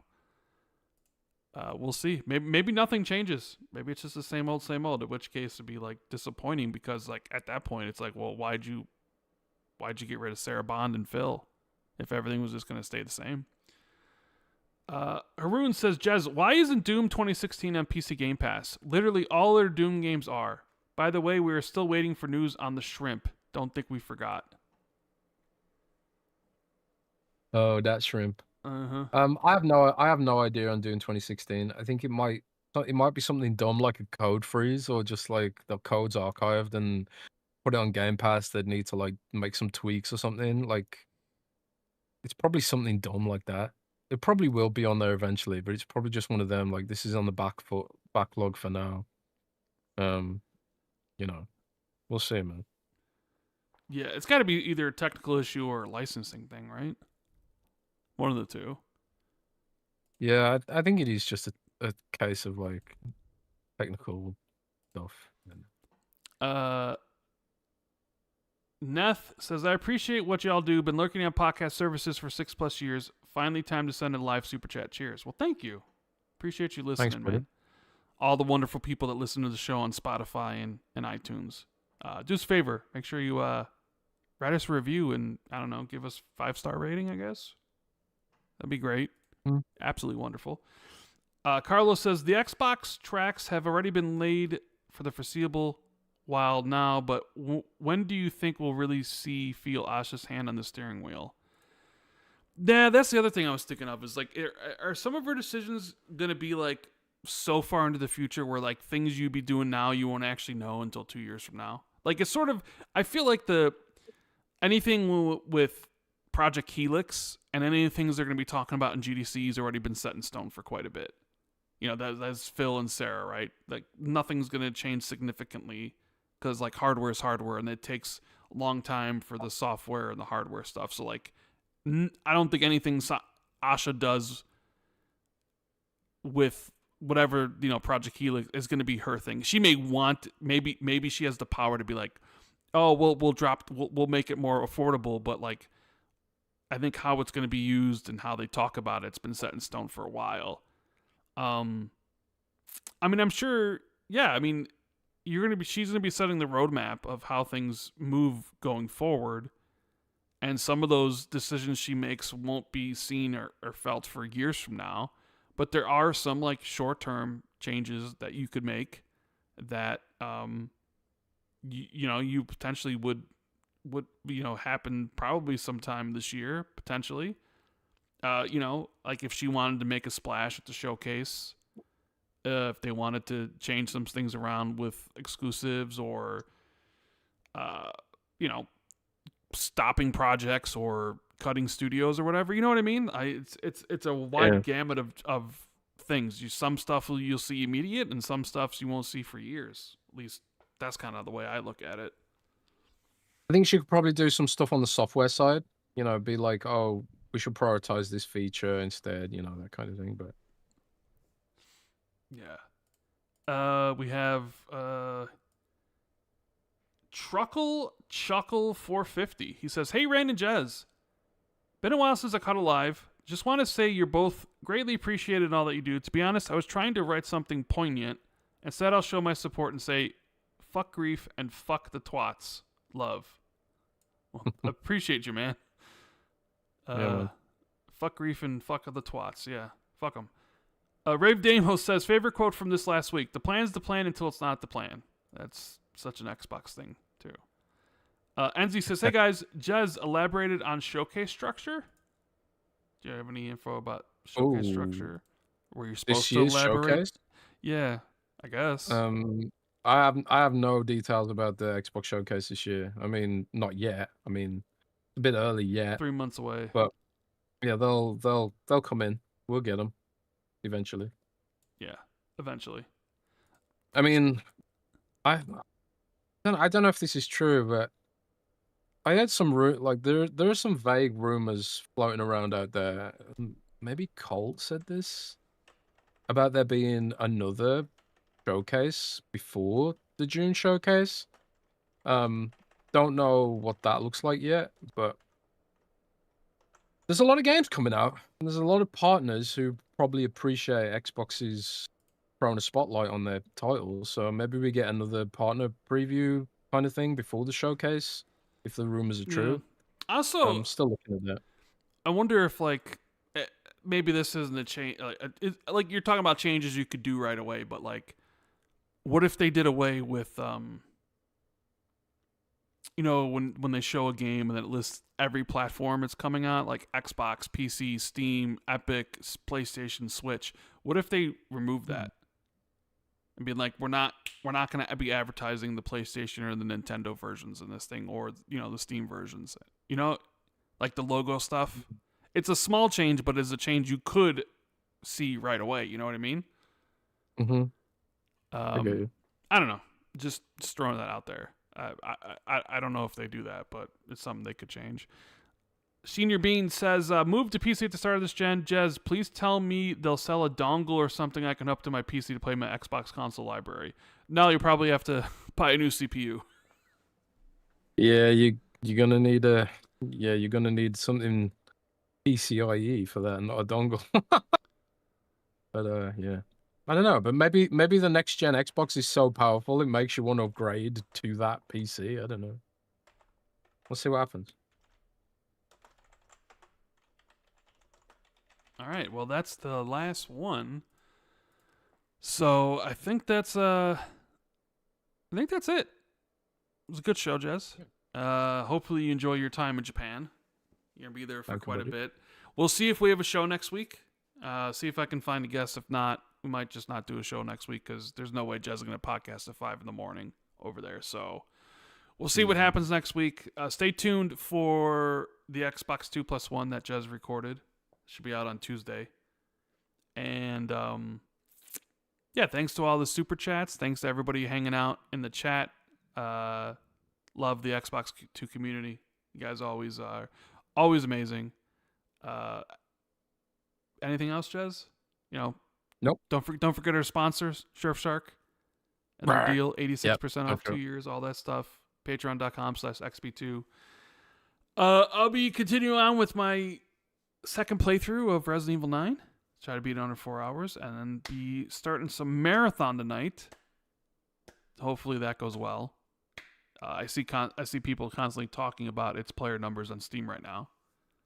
What are its players' numbers on Steam? Apparently hasn't even broken 100K yet. So, I mean, oh, the other thing we didn't talk about, Highguard shutting down, lasted 45 days. Oh. Nobody's surprised. This was clearly, I think I said when the game was shown off, I said I give this game 4 months tops. Didn't even last 4 months. So, didn't even last 2.